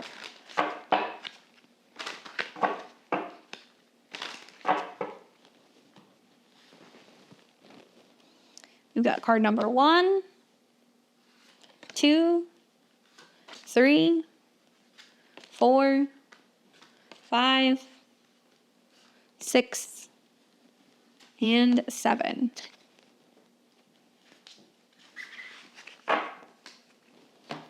All right, Virgo, let's start with your very first card. This is going to represent the light, and this is the strengths that you're going to be amplifying this month and what positive energy you might expect. Well, obviously, we've got the Strength card. So after kind of coming out of August, probably what you're feeling like, what doesn't kill you makes you stronger. And the Strength card is really reflecting on going into this next month and feeling more emotionally strong and empowered, especially when it comes to creative projects, romantic relationships, or anything involving matters of the heart. Now, you may not see it, but I think that at the end of this month, you're going to realize just how much stronger and I think more confident you could actually be, especially in relationships to other people. The Strength card really shows us that we have to kind of be open and receptive to letting the light in, letting love in, and also welcoming a newfound sense of joy. So there can be a sense of really looking back at earlier this year and seeing how far you have come, how much you have grown, how much more mature you have been, how much more mature you've become, and also I think just feeling a little bit more creative and kind of open-hearted as you kind of get into September. So it's a great month for you. I think that this really indicates that you're showing a sense of strength and compassion and the willingness to kind of be open and releasing old, outdated kind of versions of yourself. So this is a great start for you for the month. The second card is going to represent the shadow, and this is what you're having to kind of face head on. This is what you're having to deal with. Now, this might represent hidden obstacles and things that you don't really see coming. that are now coming to light. So Page of Wands can represent younger people, romantic partnerships. It can also be connected to fire signs. So if you're dealing with an Aries, a Leo, or a Sagittarius, or a child or a younger person, that can be the page. But this is also really highlighting that some of the blockages or some of the things that you don't see can be issues relating to immaturity, problems revolving around being able to commit to people. There can also be a sense of maybe being a little idealistic or not taking things too seriously and having to really kind of get down to, I think, brass tacks when it comes to taking stuff more seriously, especially if it's going to be about creative projects, self-employment, anything also revolving around physical activity and the actions that you're taking. And I think that the pages can also represent that there is some hidden talent that's coming up this month. There can be some hidden talent also revolving around how you're navigating your romantic relationships and realizing that you actually need to focus on bringing the romance back. You need to focus on bringing the fun back. Socializing and kind of connecting with people and feeling a little bit more free-spirited is good, but if you're doing it in a way where you're not communicating very well, or if you're not connecting to people or committing to people, people can see this energy as being like a little detached or a little, I think, unwilling to kind of commit and settle. So keep that in the back of your mind and watch for some of the challenges that can kind of come up with really taking action and like feeling inspired and actually seeing things all the way through. Now, the third card that you get is the balance. So this is how you harmonize these two particular energies of, kind of feeling as if, there's something that you want to be more creative, you want to have more fun, but, do I know how to do it? Can I commit? Is this really what I want? The Eight of Coins talks about to find the balance, you have to really stay committed. You have to be dedicated. So Eight of Coins is about work, work, work, and more work. It might mean that, you're dedicating yourself to the things that you love the most, or that you're very dedicated to seeing projects through, working on your finances, and also really prioritizing having a job well done.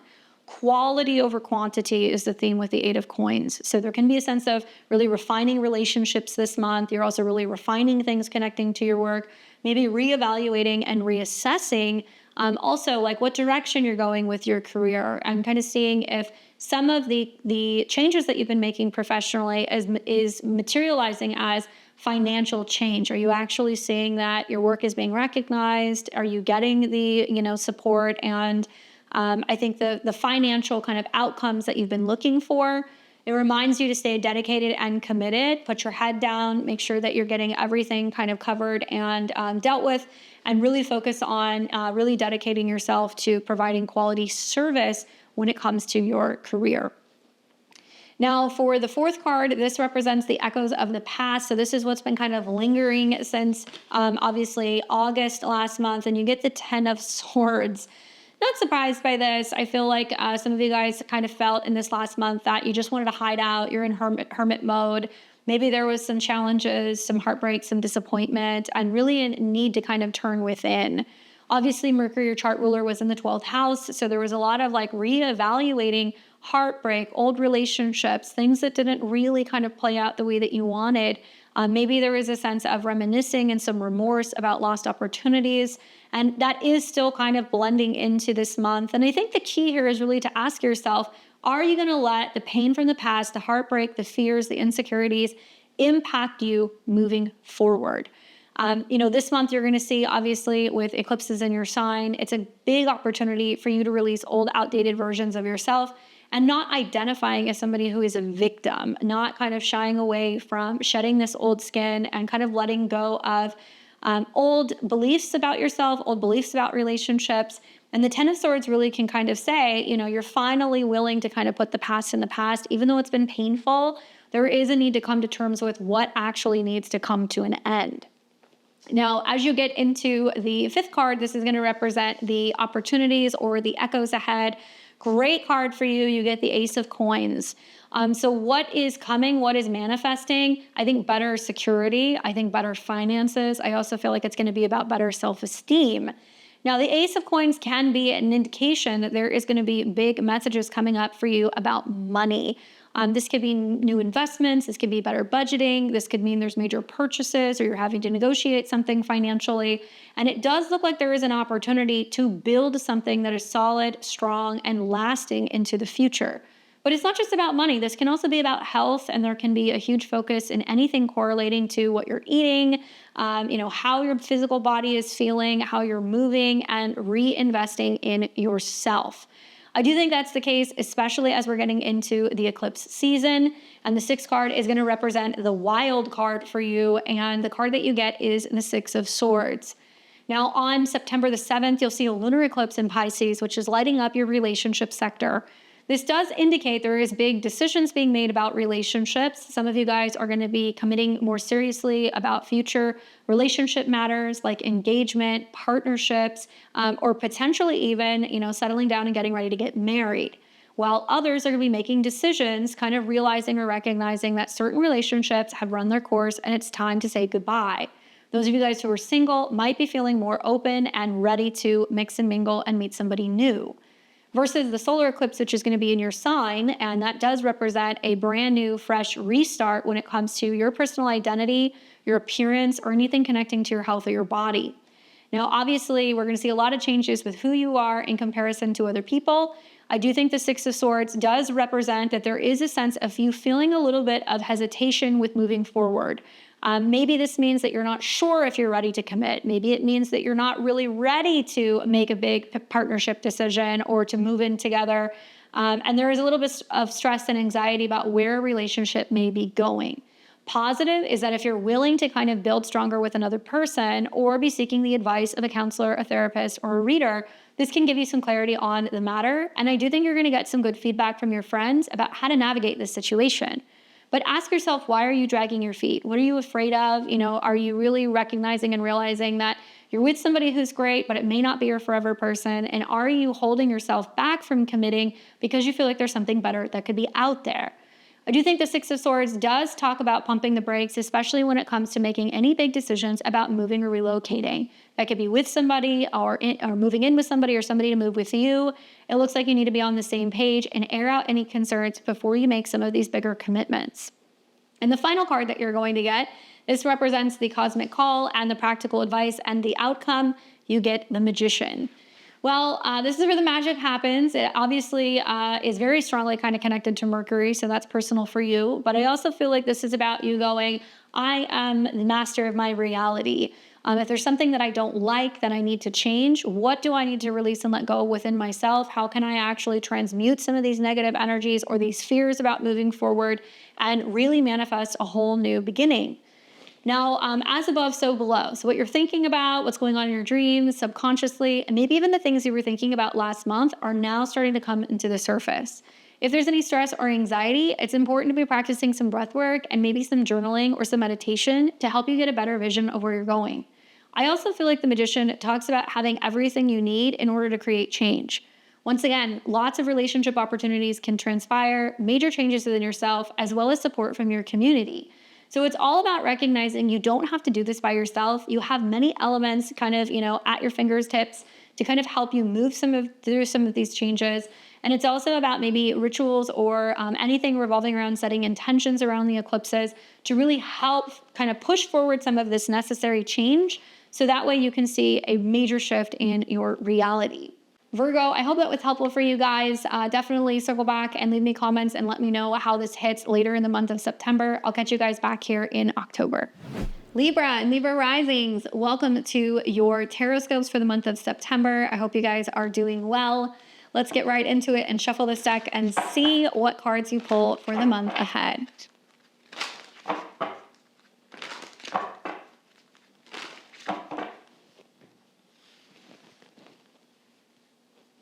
Card number 1, card number 2, card number 3, 4, 5, 6, and 7. All right, Libra, let's take a look at your very first card for the month ahead. And the card that you get for the light and what strengths and positive energy you want to watch for in September, you get the Lovers card. Libra, I love this card for you. I feel like it's really kind of highlighting, focusing on matters of the heart. It can also be about romantic kind of connections, relationship matters, and making some big decisions. So some of you guys might feel like you're at a bit of a crossroads trying to figure out what is right for you and finding the balance in September. This is a card that's associated with Gemini. And so just as kind of like some food for thought, I think about some of the positive aspects between the sun in your sign, Uranus in Gemini in your travel and belief zone, and Pluto in Aquarius in your fifth. I do feel like this is about keeping an open mind when it comes to travel, children, romance, as well as education, weighing your options and having some fun with it. Consider that, you're going to see several times this month where there's going to be a fork in the road and you're going to have to make a decision and you're going to have to make a choice. But I do feel like options are important because it's going to make you feel like there is some freedom to kind of grow, especially when it comes to your relationships and some of the changes that are going to be happening when it comes to your schedule, your health, and things behind the scenes. Now, the second card is going to represent the shadow. So this is the challenges that you're having to face this month. And the card that you get is the Knight of Swords reversed. Libra, it does seem like there could be some difficult communication stuff going on. You might be kind of feeling stressed out with some of the delays. You can also feel like there can be some challenges when it comes to dealing with contracts, communications, negotiations, or planning any kind of travel. The Knight reverse does represent being a little frustrated or kind of thrown off course when it comes to these matters. And it can also really kind of talk a lot about you because you're an air sign, not knowing whether or not you should say something, wondering if you should kind of think about something behind the scenes before you have a conversation or sign a contract or make an agreement. It can also represent needing to turn within and really focusing on your intuition.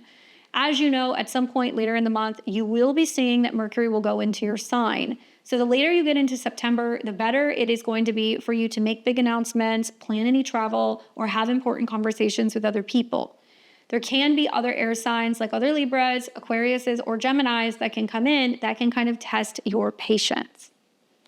Now for the third card, this represents the balance. This is how you integrate these two particular kind of cards. So where you have lots of options and maybe you're kind of stressed or confused or you don't know how to pick. The balance card, number 3, represents finding that key harmony point. So this is how we integrate the two. And for you, the Hermit card is coming up. So I'm laughing because I'm Libra rising. It's really highlighting, I think, the themes of Virgo, which is where you will see the eclipse at the end of the month in your 12th house. If you don't know, don't make a decision. Meditate on it, sleep on it, give yourself some time, maybe consider getting a reading before you make any big decisions later in the month. The Virgo kind of connection to the Hermit card is about turning within and kind of going off and, doing a retreat or taking some time alone, maybe taking a meditation class, doing a walk in nature and really focusing on unwinding and turning within so you can get some of these answers. It can also be saying in order to find balance, there is a need for you to be kind of practicing better balance when it comes to your schedule and your habits. Focusing more on releasing or letting go of bad habits and realizing what's holding you back, I think is going to be the key this month. And not rushing things because the Hermit card is about like knowing when the time is right and needing to go and take some time to think about something before you make a big decision or a big announcement. There can also be lots of changes happening around the Virgo eclipse and also the first half of September when planets are going through your 12th house. Rest and recuperation, I do think, is going to be key and having a little bit more clarity with what it is that you want. Now, for the fourth card, this represents echoes from the past. So these are some of the things that have been kind of lingering recently in August that's still kind of bleeding into September. And the card that you get is the Wheel of Fortune reversed. I think there could be some frustration, Libra. I think there's some frustration about being like, when am I going to see a breakthrough? When am I going to see, things kind of go in my favor? When am I going to feel like I'm finally kind of hitting some of those goals or getting the achievements that I want? Obviously, the Wheel of Fortune never guarantees that there's going to be success. Sometimes you win, sometimes you don't. But when it's reversed, there has been this feeling of not quite hitting some of your goals or your timelines, or that timing has kind of been off. And maybe this has been kind of, showing you that as you get into the month of September, timing is going to be, I think, a little bit better for some of you guys, especially if you're making some major changes when it comes to your career or your schedule. And any of the delays that you have been experiencing are now actually going to start to clear. Even though eclipse season does represent some wild cards, I do feel like this is much better energy for you as you're coming into your season, Libra. And obviously, all eyes are going to be on you as the sun goes through your sign. Pay attention to, I think, maybe where things are actually being delayed. They might be delayed for good reason. Certain things are kind of being delayed or held back because there's something new that's going to be kind of coming in. And I think that fortune can still be in your favor. It's just a matter of timing. For the fifth card, this is going to represent the echo ahead and what you're manifesting. We got another one. We've got the Justice card, and this is coming up for you reversed, Libra. This is kind of indicating that you can be manifesting better balance. You can be manifesting a better relationship with yourself. You can be manifesting better relationships with other people. But when this card comes up reversed, it's saying first you got to deal with, what's out of whack. And I think that if you're a Libra or Libra rising and you're seeing a lot of things that are off kilter this month, it's trying to get you to look at yourself. It's trying to get you to look at, do you have too many things that you're juggling? Is there not enough paying attention to your own needs? Are you not really aware of, your balance, your schedule? And there's a need to kind of adjust to that. So the opportunity is obviously there can be some stuff that can go a little haywire, where you're feeling under the weather one day or you're feeling slammed with work the next, but it's teaching you that in order for you to kind of find better balance, you have to take a look around and see like what's actually falling apart and what's not kind of coming together organically. I do think that this can also represent for many of you guys that there is a huge period of reassessing relationships. And I do think that that's the case. Maybe you've been in this recently with, Aries in your opposite sign and Neptune is still there. So you're going to be wanting to pay attention less to what other people are doing, more to the path that you're on. And the more that you kind of get in balance with yourself, the easier it's going to be to navigate relationships down the road. The sixth card that you get is the wild card. So this is representing what's going on during the eclipses for you, Libra. The tarot is just kind of really hitting you over the head with getting in balance with yourself. This is really kind of showing you what's going to happen with the September eclipse that's coming up. The first one's going to be on the 7th, which will be in Pisces in your 6th house, where you have to be paying attention to what's going on with your health, your schedule, and your work. Some of you guys have recently quit jobs or lost jobs. You might be finding that this is bringing you better career success and also a new schedule. Pay attention to your health here as well, but I feel like with some of the trines to Jupiter in your career zone, this means that there can be better communication at work. You could receive necessary support and some kind of breakthroughs when it comes to getting back into a routine or a habit.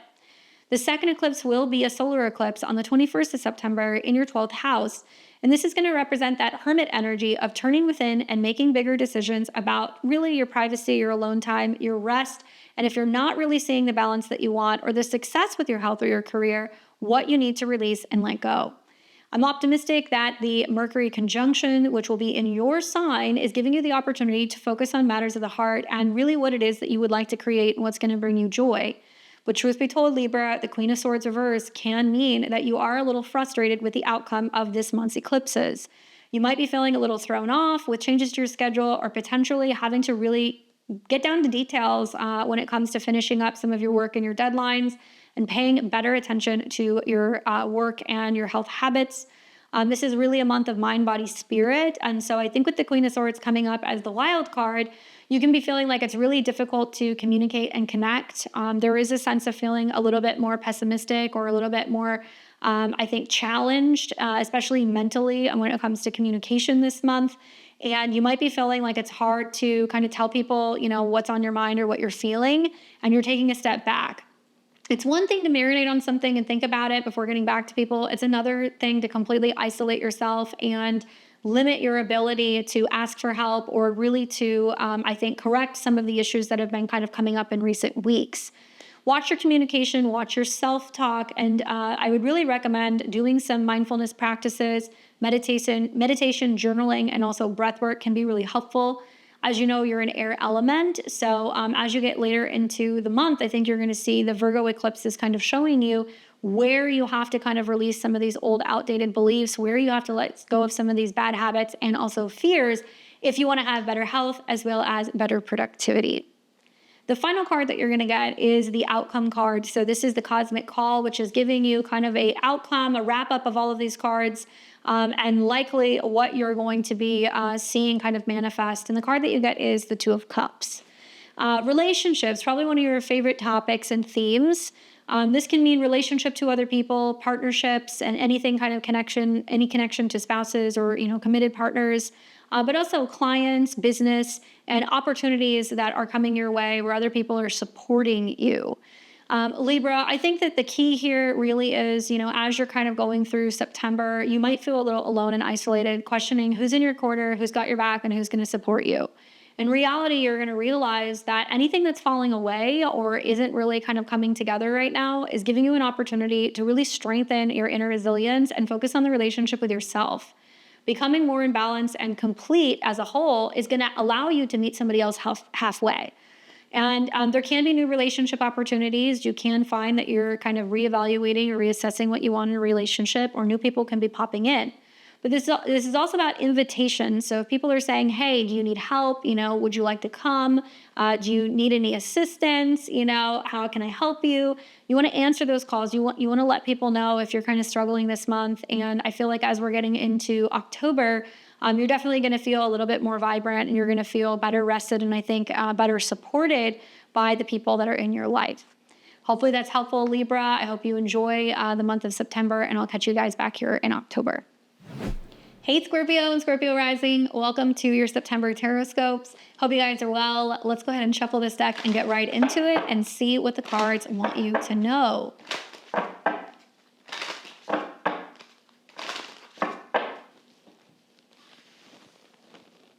Card number 1, 2, 3, 4, 5, 6, 7. All right, Scorpio, let's take a look at the first card, which is going to represent the light. And this is the positive energy that you want to be leaning into and watching for in September. The card that you get is the 9 of Swords. Not a very positive card, but it does talk about the positive side of being able to walk away from taxing, stressful, worrisome situations. Maybe you've been feeling recently like you are dreading some of the changes that are coming in September. Obviously, Libra season is when there are a number of planets going through your 12th house, which does represent isolation, concern, and relationship karma. But that doesn't necessarily mean that this is going to be a difficult month for you. You should feel optimistic, especially knowing that Mars is in your sign. So you've got a lot of power, a lot of resilience also, and I think willing to kind of jump into action and not letting some of the eclipse energy get you down. 9 of Swords also does talk about shining a light and trying to be positive and optimistic and not assuming that you're going to experience worst case scenario. Keep your minds kind of clear, try to be optimistic and positive with some of the stuff that's going to be manifesting. Don't sweat the small stuff and worry about things that you have that you cannot change, and really focus on having a solid sleep schedule or a routine, winding down, unplugging before you're going to bed, and maybe doing some meditation to help clear your mind so that way you're feeling rested the next day. For the second card, this is going to represent the shadow, and these are challenges that you have to face, hidden things and obstacles that you need to address, and of course, you guys get the Death card reversed. Scorpio, where are you resistant to change? What are you afraid of? What are you worried about? I think that for a lot of you guys, this is going to be a month, especially when Libra season kicks in around the equinox, when you see some trines to Pluto, obviously your chart ruler in Aquarius, and Uranus in Gemini in your 8th house.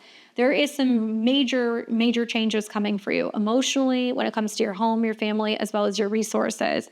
But change can be a good thing. It's about breathing through it, communicating, and not resisting some of the energies of September.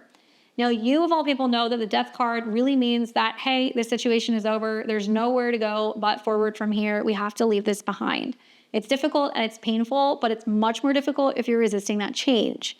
So when the Death card comes up reversed, I see this as you going like, no, I can't let this happen. This is the worst case scenario. And you're digging in your heels. You don't want to do that this month.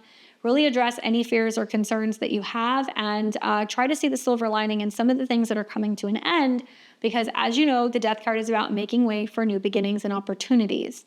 There could be big psychological breakthroughs, opportunities for spiritual healing, as well as resolving old relationship karma or any fears basically that need to kind of be cleared out. Now for the third card, this is the balance card, the harmony point. It seems like you and Libra have a lot in common this season. You got the Hermit card.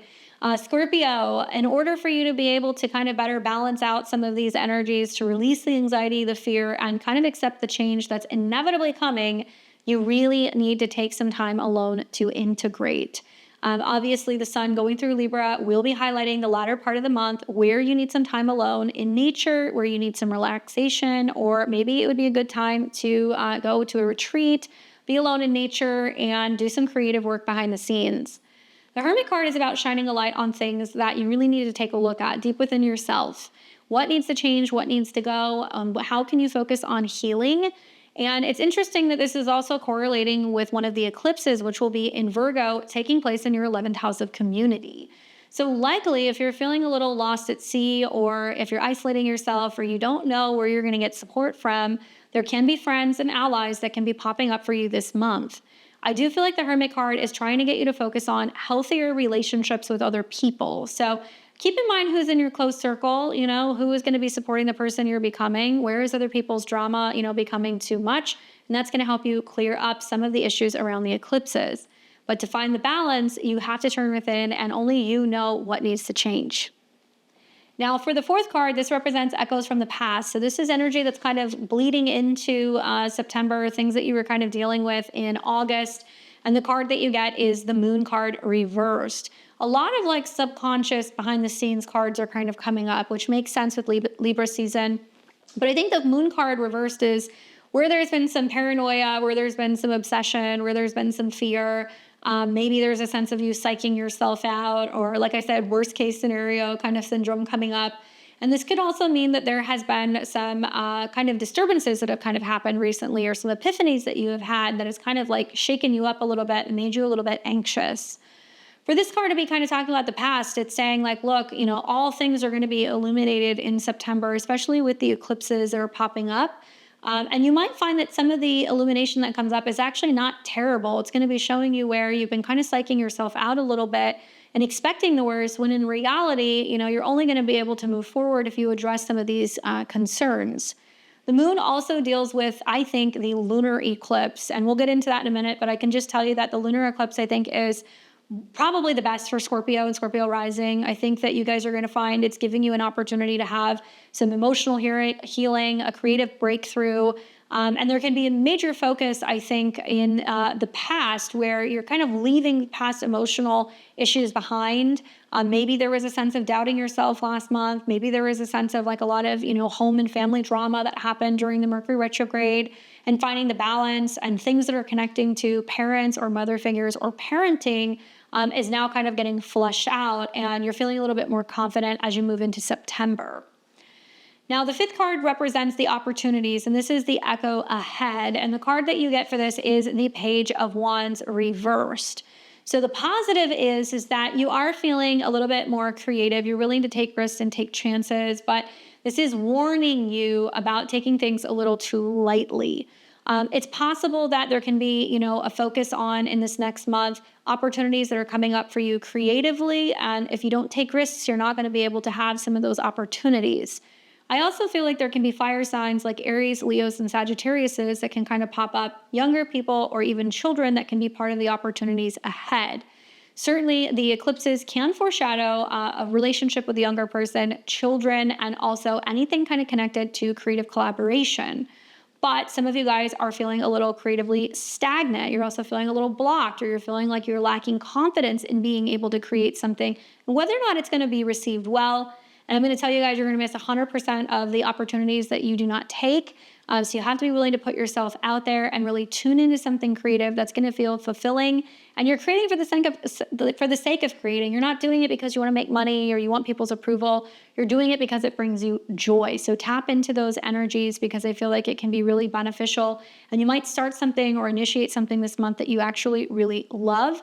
But you have to learn how to kind of like do that. You have to bring in the form, and you have to stay committed to it to see it all the way through. And the sixth card you get is the card that is connected to the wild card and the eclipses, which is interesting. You have the Judgment card, which obviously is a major arcana. So this means that this is a month of definitive decisions and, I think big choices that you're having to kind of make in September. Now, on the 7th, you'll see a full moon lunar eclipse in Pisces in your 5th house of romance, creativity, children, and hobbies. So there can be big things happening revolving around, your children if you have kids. There can definitely be pregnancy or a focus on pregnancy or family development for some Scorpios. There can also be a sense of seeing a project all the way through and completing it. For others, it can be a very romantic time. So you could be making big decisions about some of these topics. And then you will see the solar eclipse in Virgo in your friend, networking, and kind of social zone, which can be a little challenging. You might be feeling like you're being pulled in two directions between what makes you happy versus being where the people are. And you might feel like you have to make some sacrifices this month in order to maintain your happiness, to maintain a relationship, to take care of a kid, or prioritize what the heart wants. That might require you to take a step back or a step away from what's going on with your social life, what your friends need, or what your old goals were. The positive is I think the Judgment card is saying now is the time to make these decisions, that the universe is really nudging you along and saying, hey, make the call, make the decision, and be willing to kind of endure some of the challenges or the separations that might come from certain people this month, especially if it's going to be protecting what you value the most. And the final card that you get, which represents the kind of cosmic call or the practical advice and the outcome, is the 8 of Cups reversed. Okay, so to me, it seems like you just can't walk away from something, Scorpio. What is it that you can't walk away from? Obviously, the 8 of Cups would be like, see you later, not looking in the rearview mirror, moving forward and leaving the past behind. But the 8 of Cups is saying, reverse, actually, I can't quite do that. I'm still hung up on something. I need to hold on to it. Is it an old heartbreak, right? Is it something from your childhood? Is it trauma kind of connecting to your childhood? Is there a creative project that you just keep going back to and you have to use that Judgment card and definitively commit to seeing it all the way through? This is also about not getting too nostalgic or kind of stuck in the past, not reminiscing about how things used to be. Obviously, the Death card reversed is reminding you that you must proceed forward, and whatever has happened is in the past now. We have to focus on the future. If there's one thing I know, it's that eclipse season is definitely going to shake things out for you. It's going to show you that some roads are completely blocked and they're closed and you have no other way but moving forward. I do think it can be very emotional for you with the 8 of Cups reversed. Don't get stuck in the past. Don't get lured into old relationship habits or old people who don't necessarily know where they're going or what they want. And really be focused on building a sense of really good self-esteem and emotional resilience, so that way you can make the necessary decisions to get more of what you want in October. Scorpio, I hope that's helpful for you. I'll catch you guys back here in the month of October. Take care. Hey, Sag and Sag Rising. Welcome to your September Tarotscopes. Hope you guys are well. Let's shuffle this deck and get right into it to see what lies ahead for you guys in September.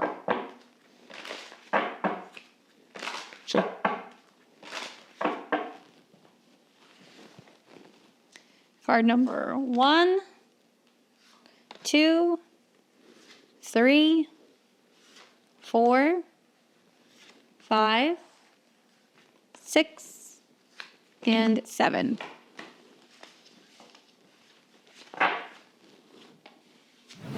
All right, let's take a look at card number 1. This is the light and the positive energy that you want to be leaning into and watching for this month. The card that you get is the Page of Swords. So this is putting a focus and an emphasis on new ideas, communication, learning, as well as relationships that you can have to other people. I do feel like this can be really highlighting the relationships with Geminis as well as Aquariuses and Libras. So watch for that. And obviously, as Libra's season is going to be taking place around the second half of the month, it's going to be highlighting your communication and connection with your social groups. So there can be important messages, new ideas, opportunities to learn, as well as traveling that can kind of pop up with this page, and is trying to get you to think about new ways of connecting and communicating with other people. New groups, improvements that you can be making on media, as well as any invitations or plans for the future. Pages represent younger, kind of youthful energy. So what it's really saying is that it really pays to communicate, keep an open mind, and be open to making changes and exploring new topics this month. Now for the second card, this represents the shadow, and this is what you're maybe feeling kind of challenged to face this month. Well, it looks like you and Scorpio have something in common. You pulled the Death card. Now, the death card is coming up upright. So the challenges is ends of situations, completions, obviously some things that can be a little emotional, a little uncomfortable, and changes the name of the game, Sag. You know that you're having eclipses this month, so there's going to be big turning points going on revolving around your home and career matters. And it might mean that certain things are coming to an end. Are you changing jobs? Are you moving? Are you selling your house or making some big changes when it comes to your identity out in the world? Don't resist change. Obviously, this card does represent Scorpio, which is 12th house to you, where Mars is going through. So there can be some fears revolving around releasing or letting go of old ways of kind of thinking, old beliefs, and kind of clearing the karmic space in your 12th house. I think what's positive is that the death card does remind us that when something ends, something new begins. There can be a sense of kind of reflecting over the next month, I think, with some of the eclipses and the transits that are going on, that is what it means to kind of wrap something up and bring it to an end, how endings can actually be fruitful and beneficial for you, especially right around the Pisces eclipse. And I think a lot of this can also be changes to your finances, that you can be seeing that actually trading up a home or letting go of something can actually bring you some more positive kind of financial changes. The death card also reminds us, I think, that it's important to kind of roll with the punches, that eclipse season is going to be eclipsing some things, people and situations out of our life, but it's kind of creating this fertile ground for something new to grow. Now, for the third card, this is the balance card. So it's about finding kind of the key harmony point and how you can kind of integrate new ideas, being able to talk about fears, being willing to kind of negotiate and make change. And maybe a lot of this is going to be about trying to focus on how some of the challenging things that are coming up that you're afraid to talk about or kind of address needs to be kind of worked through to bring you better clarity as well as joy and potentially even some career success. The card that you get is the Sun card. So it's saying, you know what, if something's a problem, make it bigger, shine a light on it, really kind of highlight that particular area of your life. And the Sun card can also be saying that, after some of the turbulence of eclipse season, the sun's going to come out, there is going to be some clarity, and you're going to be really, I think, proud of moving through some of these changes in such a swift fashion. The Sun card does talk a lot about success in your career, especially after some challenges, but it can also be highlighting your creative abilities, anything connecting to children or matters of the heart, and some kind of recognition or approval that can be kind of, happening this month. So certainly with planets moving through your career zone is really putting a spotlight on your professional appearance, and also tapping into, I think, navigating your career and home matters on a much more intuitive level, focusing on the changes that you can make that's going to make you the happiest overall.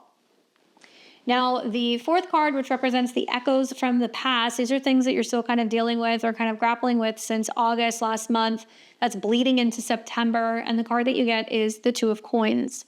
So this card is about kind of weighing your options. You were like, hey, I know that I'm going into eclipse season in September. I know that it's going to test me when I've got eclipses and other mutable signs and Uranus opposing me. Changes in relationships, letting go of old identities, changes with your home, all of these things can actually be really positive for you. And it looks like you have already been kind of thinking ahead going into September about how you can kind of better balance your life.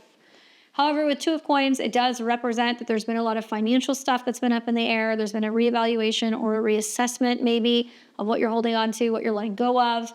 It could also mean that there is a sense of trying to balance finances and balancing budgets and paying attention to where money's going out, where money is coming in, what you're willing to, I think, kind of prioritize a little bit more, and some shifts that are going on with your value system.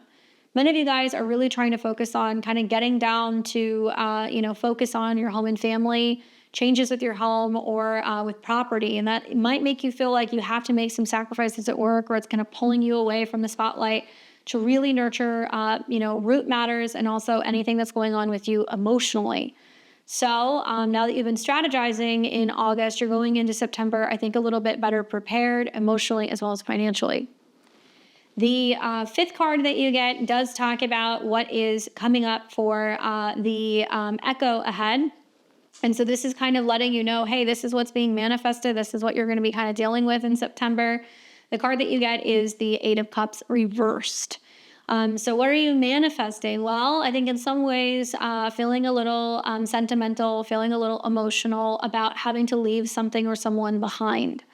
For many of you guys, you're going to find that it's primarily going to be connected to home and family or your career. One's going to have to give way for the other. But I feel like this is also about not getting tripped up in reminiscing too much about the past, or, staying too long or stalling or going back to old situations, old jobs, or old emotional habits, and really pushing you to kind of move forward. Because usually with the Eight of Cups, we're willing to kind of say, hey, see you later, I'm moving forward, I'm leaving this behind.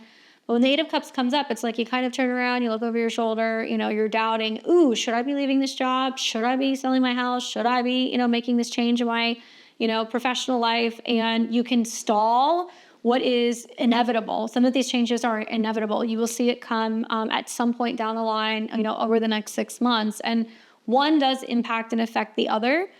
And you might also be feeling like as you're kind of sorting and sifting through old job or relationship or family related things, it's getting you, like I said, kind of sentimental, and you're thinking about the past and you're kind of questioning whether or not you're making the right decision.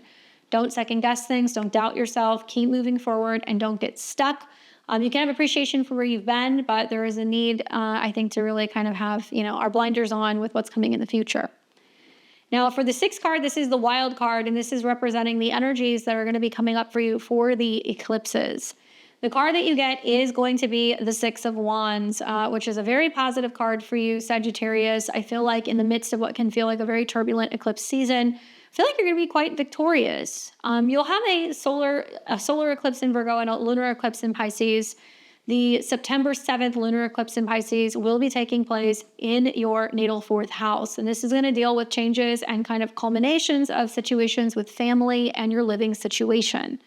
Positive is that some of you guys might find that you're finally finalizing your plans when it comes to your ideal or dream living situation.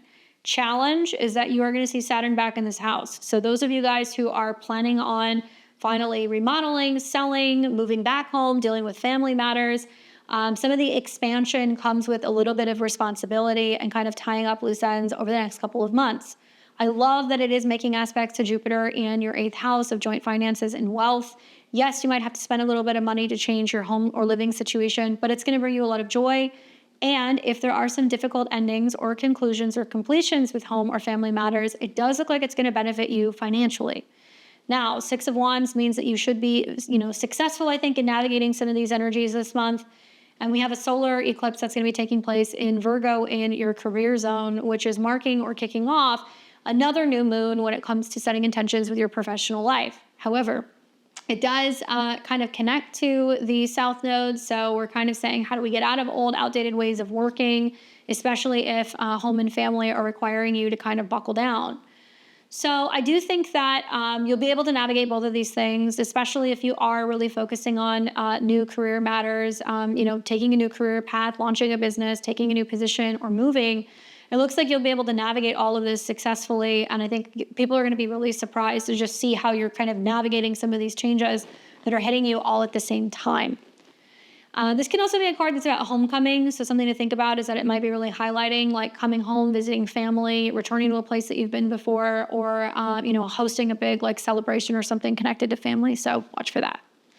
And then finally, the 7th card is going to represent your cosmic call to action. So this is the practical advice and the outcome of the month.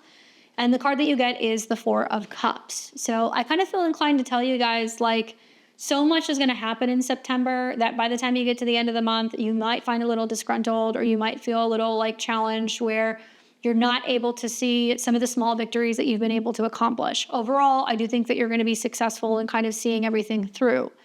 But the 4 of Cups is also kind of feeling like, I'm not totally thrilled about how this happened or how that took place. There can also be this feeling of being a little emotionally disconnected and not really feeling like you're kind of finding your joy. And when this card comes up, it can be reminding you, hey, you know what? If you're coming to the end of September and you're feeling like, hey, something is still missing, it means that you're kind of delaying or resisting, with that Death card coming up earlier, making some of the necessary changes in these departments. Yes, you're going to see that career, home, and relationships all impact each other. But if you're, I think, rewarding yourself and giving yourself a pat on the back for how you've been able to navigate some of this turbulence this month, and I think recognizing where you've been able to have some small wins, you're going to get a lot further. Certainly, as you get into October next month, you're going to be feeling like the dust is kind of settled and you can kind of make some bigger kind of moves and decisions But don't forget to give yourself credit for what you were able to kind of move through this month, because I do feel like it's going to be a bit of a balancing act. Hopefully that was helpful for you, Sag. Let me know how this kind of hits for you later in the month. Leave me a comment below, and I'll catch you guys back here in October. Hey Capricorn and Capricorn rising, welcome to your September Tarotscopes. I hope you guys are well. Let's shuffle the deck and see what the cards have to say for the month ahead.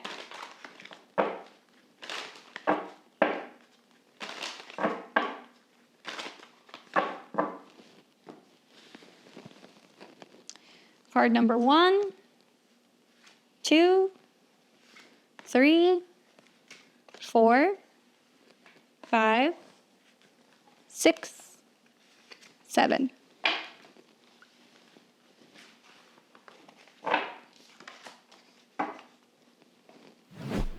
All right, Capricorn, let's take a look at the very first card that you get. And this represents the light, the strengths that you want to amplify, and the positive energy that is going to be coming up for you this month. And the card that I got for you is the Magician. Great card. This means that obviously as above, so below. So you want to go into the month really focusing on having that can-do attitude, being proactive, really focusing on communication, and using all of your skills and abilities to execute everything that you need to get done. Obviously, Libra season is connected to relationships, but you are going to see a major emphasis on getting things balanced out when it comes to your professional relationships. Easier said than done with some oppositions that you're going to be seeing to Saturn, both with the eclipses, but also I think, with some of the energies that are going to be opposing Neptune in your 4th house. And I think that for many of you guys, the Magician card is saying like getting out there, making the magic happen, really kind of leaning on your talents and your skills to really make the most of the month and making some big shifts, some rituals that might be happening revolving around the eclipses that deal with balance and relationships as well. Now, the second card is going to deal more with the shadows. So this is the stuff that maybe are obstacles that are kind of coming up for you, things that you need to be addressing and really kind of highlighting. The card that you get is the Sun card. So this can be correlating and connecting to ego issues, maybe challenges with superiors. Maybe it's about moving through some creative blocks. It could also represent for many of you guys the solar eclipse. So I will be talking about that in a second, but I could definitely see the solar eclipse being positive for my later degree Capricorns as it's in Virgo and it will trine you. So really kind of keep an open heart and an open mind. I think that for many of you guys, this is going to materialize as some shifts revolving around your belief system and also opportunity to travel and get out there and have some fun in the sun.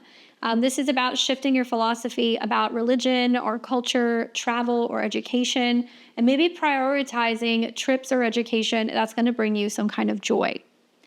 Now, as we get into the third card, this is connecting to the key harmony point or the balance. How do you balance these two particular things this month? Well, I think the key here with the Two of Swords is about not stalling, not wasting any time, getting very clear and direct with making decisions and what it is that you want. So if we kind of think about the other two cards, really kind of highlighting for you, where you're going to be taking some kind of action and where also you need to be kind of paying more attention to creativity and joy. This is about not like delaying decisions. This is about not using September as a month to stall, putting yourself out there and getting some work done. I also feel like it's about really trusting your intuition, especially when it comes to, partnerships and relationships, who you're communicating and connecting with at work. And I also feel like it's like a really strong card for moving out of indecisiveness and like taking too long to get back to people, sign contracts, make decisions. Granted, we are in eclipse season, so the days of the eclipses, we might not wanting to be making these big changes, but I feel like you're going to almost feel as if when the eclipses come through, like something is cracking wide open, and now you're a little bit more optimistic about the future and willing to take some necessary risks. So moving out of periods where you've had stress or anxiety recently, getting clarity and pulling the trigger with some of these bigger life decisions, I think are going to be possible this month. Now, when we get to the fourth card, this represents lingering influences from the past, and especially in August, stuff that's kind of bleeding over from August. And I kind of chuckled to myself when I saw this card pop up because It basically means for you that you're still grappling with some authority issues. You're still grappling with some new beginnings or asserting yourself or being more independent. As you know, at the beginning of September, we saw that Saturn, your ruler, retrograded out of Aries, connected with the Emperor, and back into Pisces. That means that before you're taking any new kind of exciting or adventurous, kind of leaps of faith when it comes to where you're living or home or family matters, you're taking a little bit more time to integrate, or maybe you're traveling a little bit more. It can also mean that you're holding off on, taking some risks when it comes to changes in your home or your family life. And I do feel like there is a sense with Saturn retrograde and Neptune retrograde out of Aries that there is like a little bit of self-doubt. There is a sense of you going like, well, can I make that move? Can I buy a house? Can I, be on my own? Is this going to work out for me? And you're kind of questioning like whether or not you should, make a move this month. And I think that there is a need to, with the Emperor reversed, really look at, okay, what's happened the last couple of months? Where have I been doubting myself? Where have I been selling myself short? Where has there been lack of confidence or lack of direction or vision? And now you want to kind of deal with that as you're going into eclipse season. Remember, eclipses in the ninth house can represent adventure and like learning new things. And so maybe you're feeling more spontaneous. Maybe you're considering, a bigger relocation or going back to school or, making some changes on the home front. It doesn't have to be scary, and you don't have to take it all on your own. Now, for the fifth card, this represents opportunities and what you're manifesting. And the card that you get for this is the Nine of Coins reversed. So this is a little sweet and salty. I could see that this is an opportunity where it is showing you, because the card is reversed, that's like, look, you have lots of opportunity at your fingertips. You have wealth that is easily accessible. You have resources. You have intelligence. You have independence. You may not see that. And I think that does correlate also with like the Emperor reversed. Traditionally, the Nine of Coins is about being, a strong, independent woman, being like, I've got it. I can handle everything on my own. I'm able to provide for myself. I have indulgences and I have luxury. And I do think that that is there for you, but you're really kind of restructuring, I think, a lot about your value system. And do you value, having a home or safety and security or something that's solid? Or are you valuing having more, I think, flexibility and being a little bit more capable of being able to kind of travel and not really feeling like you need to put down roots? So there's this reevaluation going on this month that's like, okay, what is going to be the most, I think, valuable to me? What can I provide for myself? And I do think that it does indicate that there is opportunities for wealth, but you have to be willing to look for them and see some of those opportunities and take risks. This card can also represent that there is still this sense of doubt that's going on, and you're doubting your talents or you're doubting your capabilities of being able to achieve something. And if you turn within, because it's reversed, you can actually see that you can make magic happen even with very little. Now, the sixth card is the wild card. So this is going to represent what the eclipses are looking like for you in September. As you know, we have on September 7th, there will be a lunar eclipse in Pisces, which is going to be lighting up the area of your chart that deals with communication, contracts, travel, as well as siblings, neighbors, vehicles, and learning. Now, I like this eclipse for you. Obviously, it is friendly because it's making aspects to Capricorn. But I also like this eclipse because Saturn, your ruler, is back in this particular house. So your mind is already on, how can I better communicate? Where am I going? What am I doing? And it looks like with trines to Jupiter in your relationship zone that you're going to get excellent feedback from a partner, a therapist, or even a reading. They will be confirming some of your intuition and some of the doubts that you've been having, or some of these big ideas that you've been holding back on. It's perfect for better communication with partners, as well as short distance trips and positive relationships with relatives. For the solar eclipse in Virgo, which will be happening in a fellow Earth sign, taking place in your ninth house, this is going to be highlighting for you shifts revolving around education, travel, belief, and philosophy. However, there is a bit of like a challenge here. It's opposing Saturn in Pisces in your third. So this means that you may have a bit of like a fierce conversation or interaction, debate, or philosophical differences, with a superior. King of Swords is coming up. So this can be with a teacher, a lawyer. It can also be with an in-law or anything kind of connected to mentors. Some of the challenges are going to be about being able to assert yourself, to learn, maybe graduate from a program, adopt a new skill, publishing even, or teaching can be themes as well. But I do think there's going to be a difference of opinion that you're going to have with another person. So Watch for that. It can be an air sign, a Gemini, a Libra, or an Aquarius can definitely check or challenge you. But this also means that part of the theme of the eclipses is finding your voice and not taking a step back, standing up for yourself, for what you believe in. And also, I think this is about better kind of strategizing where you see yourself going, even if you feel like you don't have the support of people who have been kind of along the road for teaching you or kind of supporting you when it comes to your education, traveling, or learning. Now, I do think you can have some challenges with communication with neighbors or with siblings. So you want to watch for that. You might feel like you have to kind of assert some kind of a boundary with them and you're having to do this from afar. It's about being stern, direct, honest, but not combative or confrontational.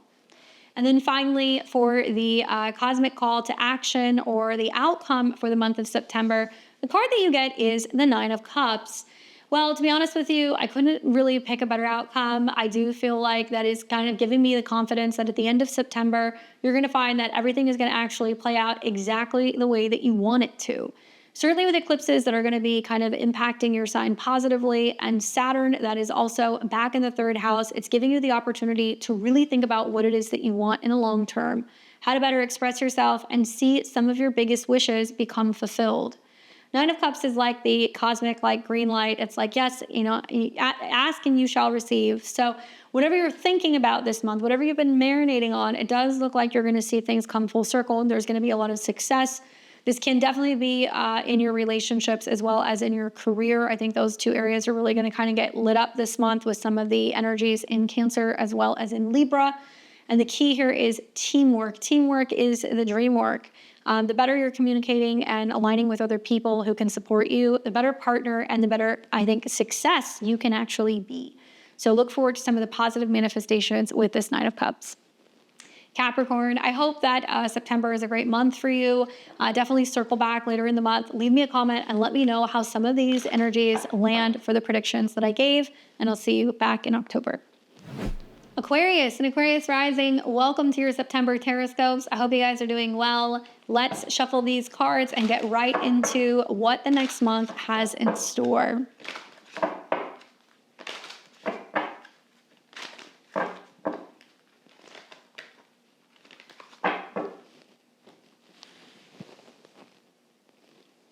Card 1, 2, 3, 4, 5, 6, 7. All right, Aquarius, let's get into the first card for you guys. This represents the light and the positive energy and what's going to be amplified this month. Well, we've got the Lovers card. A couple signs have got this now, so I'm excited to see this manifest. I do feel like this can indicate for you that there's lots of options, choices, weighing your options, and focus on love and relationships this month. You might feel like there is some temptation or having to kind of face a fork in the road, but I do feel like it can be quite positive for you. Obviously, as you know, there's lots of energy going on with Uranus in a fellow sister air sign in your 5th house of romance, and we're going to see some trines also to planets going through Libra in your 9th. So you're kind of open-minded when it comes to changes with relationships, creative hobbies, as well as partnerships in general. It can also be enhancing communication with these topics and learning. Watch for some support that can be coming from Uranus retrograde in Gemini. This can be really kind of getting you to have more of an open mind when it comes to your love life and maybe weighing your options when it comes to partnerships. Now, as for the second card, this is the shadow, and this is the challenges that you are having to face this month, and you get the Page of Cups reversed. Keep your eyes out for a water sign, can be a Cancer, Scorpio, or a Pisces, but a Page of Cups can be a younger person or a romantic connection. Because it's reversed, it does indicate that there can be some idealistic tendencies going on in relationships. There can also be a tendency to not see things very clearly when it comes to partners, younger people, or your emotions in general. So maybe you're overwhelmed with options and choices. Who do I want? What's going to make me happy? What's going to bring me the most joy? And what creative project or hobby do I want to get involved in? I think with the Page of Cups reverse, it's saying really focus on your emotions, lead with the heart, don't get kind of confused and let other people kind of drag you along. And definitely tap into your intuition, because I feel like you can get some clarity with the Page of Cups reversed by listening to your inner voice. Now, the third card is going to represent the balance. So this is how you're integrating, obviously, the Lovers and the Page of Cups coming up reversed. And the card that you get is the Six of Swords. Ooh, Aquarius. I feel like this is about you realizing that, you know what, you're kind of in a transitionary period. Obviously, September can feel like that as well with eclipses that are rolling through. You're giving yourself a little bit of grace, and also you're focusing on not getting stuck in the same old grind. So if you're wanting to move forward, especially in Libra season, with new perspectives, new beliefs, new relationships, new ideas, it means that you have to be willing to go the distance. Travel might literally be part of the equation this month, especially as you're seeing energies that are linking up with your ninth house. And this can mean that you're having to venture somewhere, you're having to travel somewhere. Taking a trip can ease your mind, planning something or indulging in education can give you a different perspective on what is actually going to be the best decision this month. Moving is also possible with this card. I could see this. So it might be kind of talking about reevaluating places and other locations. I could definitely see that coming up for you guys as well. But this is ultimately a card of limbo. So many of you guys might be waiting until the dust settles in October to make some bigger decisions. Now, the next card that you have represents the echoes from the past. This is the fourth card. And this card does talk a lot about what you have been dealing with in August and what's kind of bleeding into September. So the card that you get is the Sun card. So that's interesting. We were obviously in a solar month, Leo. So it might be really bringing attention to, well, your seventh house, your opposite sign.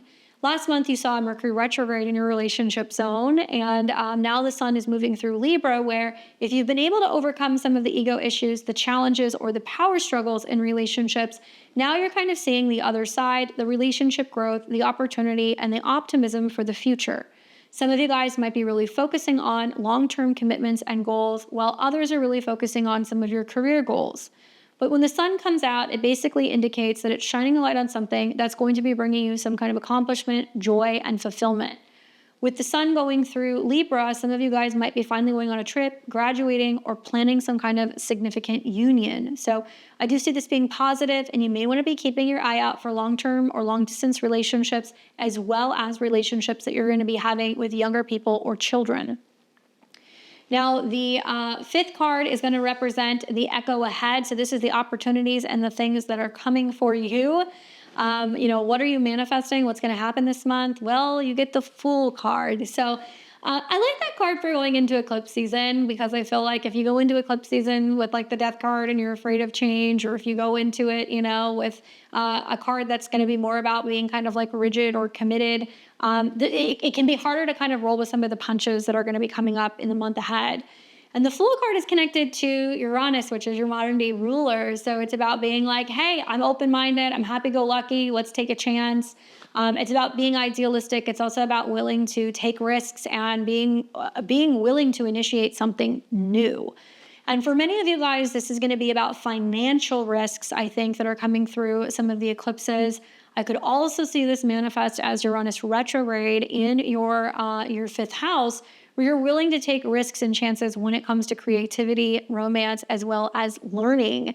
So maybe there's a new hobby that you're willing to kind of venture into. Maybe you're feeling a little bit more, risky when it comes to, personal business or self-employment. You might be feeling a little bit more kind of open and free and willing to, take risks when it comes to your love life. And the Fool card is really about venturing into something we've never done before. It's like, well, no, I don't know how to do that, but I'll figure it out, or I'll give it a try. And really approaching this next month with a sense of kind of like childlike wonder. And I think you're really going to enjoy that Fool card, because it's about breaking free from routine and being a little bit more spontaneous. So definitely a little bit more of that for you guys.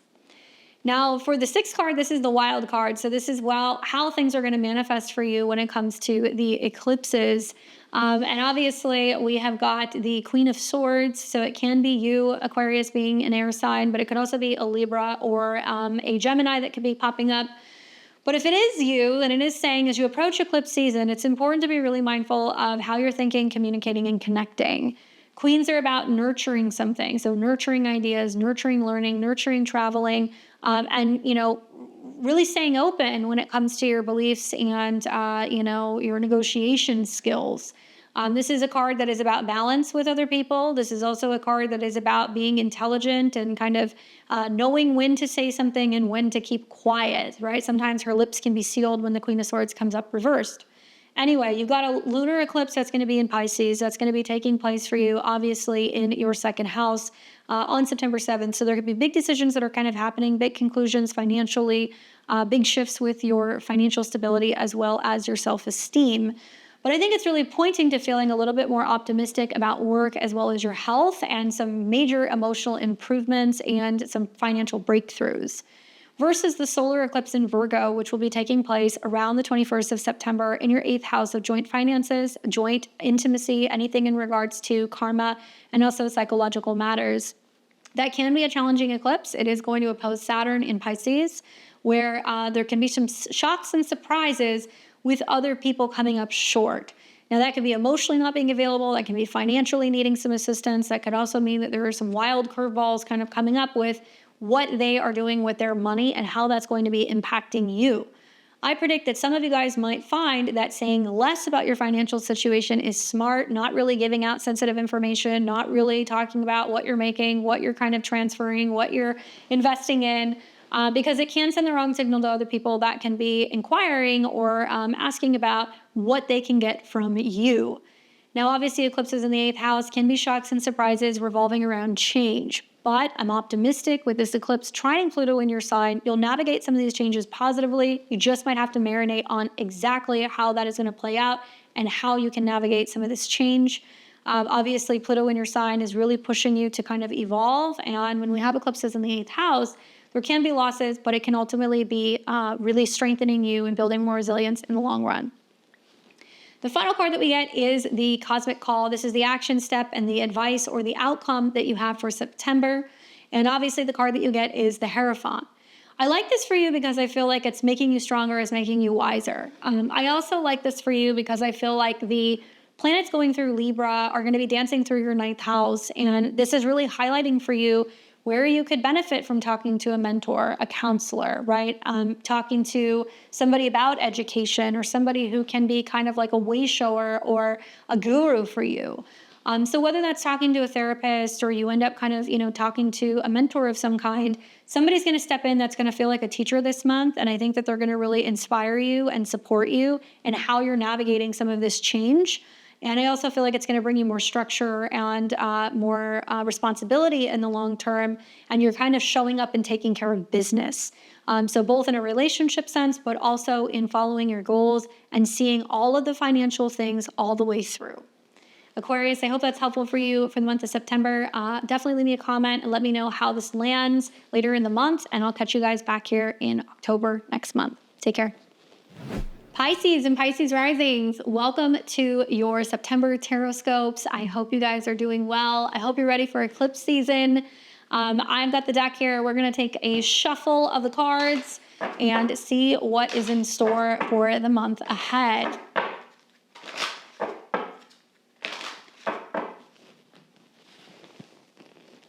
Card number 1, 2, 3, 4, 5, 6, and 7.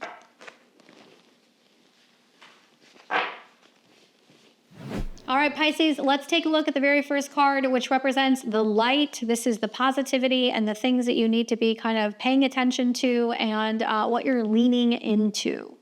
Well, you got the card of the 5 of Cups, which obviously can be talking about feeling a little disjointed, dealing with some despair or some sadness or some disappointment. Obviously, we got eclipse season this month. We know that changes in the air, especially because Libra season represents for you change and transformation of relationships. So that is going to be happening. That will be a big theme. And I think the 5 of Cups is about you looking at the situation going, okay, am I going to be staying stuck here? Am I going to be staying disappointed? Or am I going to be moving forward? So you're kind of reassessing some of the recent damage that's been going on in relationships. Maybe you're reassessing where you've been holding on to grief or where you've been holding on to loneliness. As you know, Saturn is retrograde back in your sign now, so things can feel a little heavy, but it's trying to get you to kind of get closure, be more focused on your goals, and better when it comes to your boundaries. So High standards, low expectations this month, Pisces, prioritizing yourself and putting yourself first. So there is no more of a continuation of feeling disappointed. Now, with the second card that we have, this represents the shadow. So this is the challenges that you're having to face this month. And for this, you get the Three of Pentacles reversed. So the question is, what has not been working? Where has there been resistance? Where has there been lack of cohesion or team effort or feeling like you have support? Really highlight and take a note of that, because a lot of this month is going to be not about what's going on with other people, what's going on with you, and what you're going to do about it. Maybe there's been some work challenges. Certainly over the last month, we saw a retrograde in your work zone, and we're also going to be seeing a whole slew of planets over the next couple of months that are going to be going into the areas of your chart that deal with work.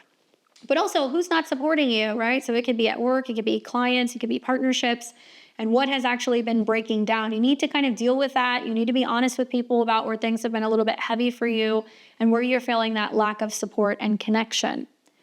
Now, the third card represents the balance, okay? So this is the harmony point. This is how you integrate the light and the shadow. Woof.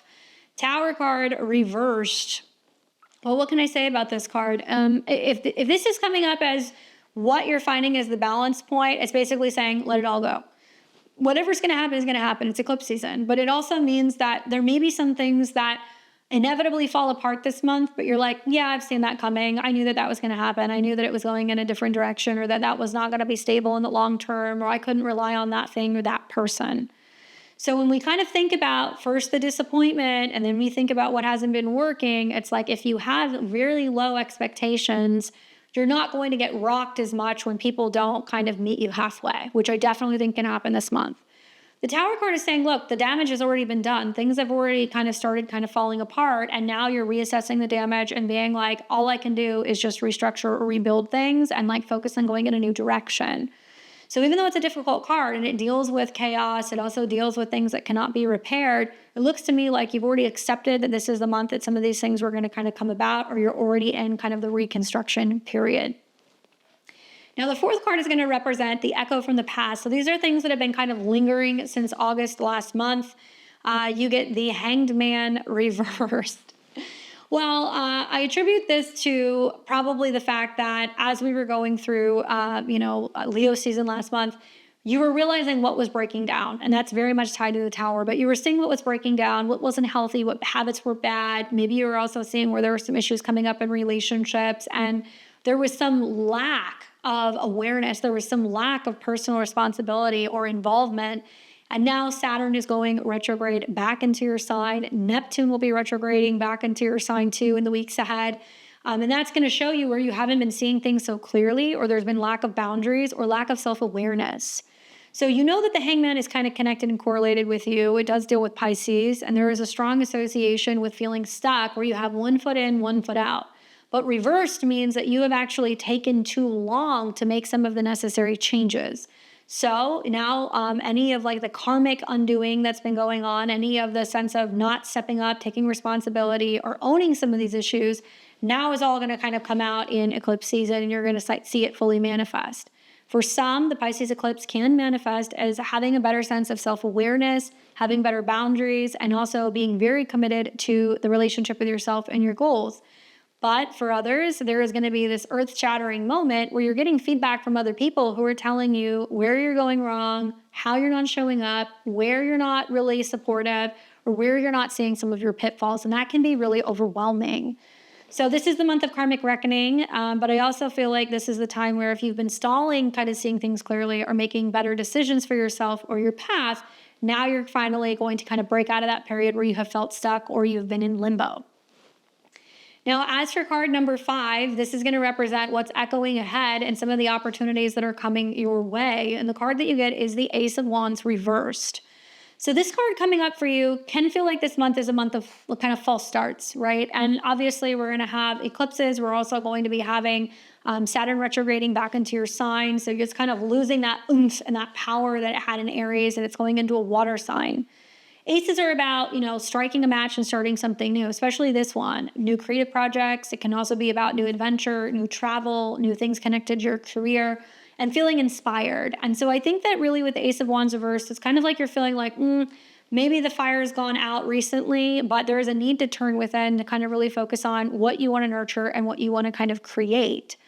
The Ace of Wands can mean it's a slow start, that there is some setbacks or some delays in seeing everything moving forward. So whether that's, getting support from the right people, or, making seeing some delays when it comes to some stuff with work or your professional stuff, that's kind of expected. But we're not putting the fire out. We're just going to see that things are going to kind of get stalled a little bit, and then they're going to start to move forward more in October.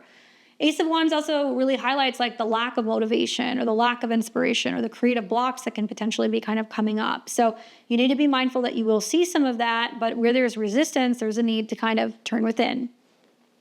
Now, the sixth card is going to represent the wild card, or how eclipse season is going to be impacting you personally. And the card that I get is the moon card reversed. So I think it's obviously, being a Pisces, right? Having a lunar eclipse in your sign is really going to be significant for you. Similar but different to the full moon lunar eclipse we had in the fall of last year. I think better aspects this time around. I'm positive that for a lot of Pisces and Pisces risings, the trine to Jupiter in Cancer, which is your chart ruler in the fifth, can manifest as just waterfall of emotions. Okay, you can be much more emotionally open. You're finally healing things. You're more creative. You're more vulnerable. Maybe you're finally listening to your inner child. Maybe you're finally creating. Maybe you're finally nurturing yourself. For many of you guys, this eclipse can manifest as some major breakthroughs when it comes to creative projects as well as children. So some Pisces and Pisces risings might become parents. However, there is still this lack of doubt or energy, or maybe some confusion in whether or not, can I do this? Is this good for me? Is it good enough? Are people going to like what I'm creating? And I feel like the moon card is kind of highlighting where there is some subconscious kind of fears, or even some self-undoing or paranoia that's keeping you from being able to kind of reach that pinnacle point of joy with Jupiter in your fifth house. Great eclipse for you guys. Obviously, some Pisces and Pisces risings are going to feel that there's major completions and endings happening, but also reprioritizing yourself. Pay attention to your emotions. Be in water, maybe take a bath, do a ritual, really stay hydrated, and really focus on what emotions are coming up for you, because I feel like this is a huge turning point where what intentions you've been setting since March of this year are finally coming full circle.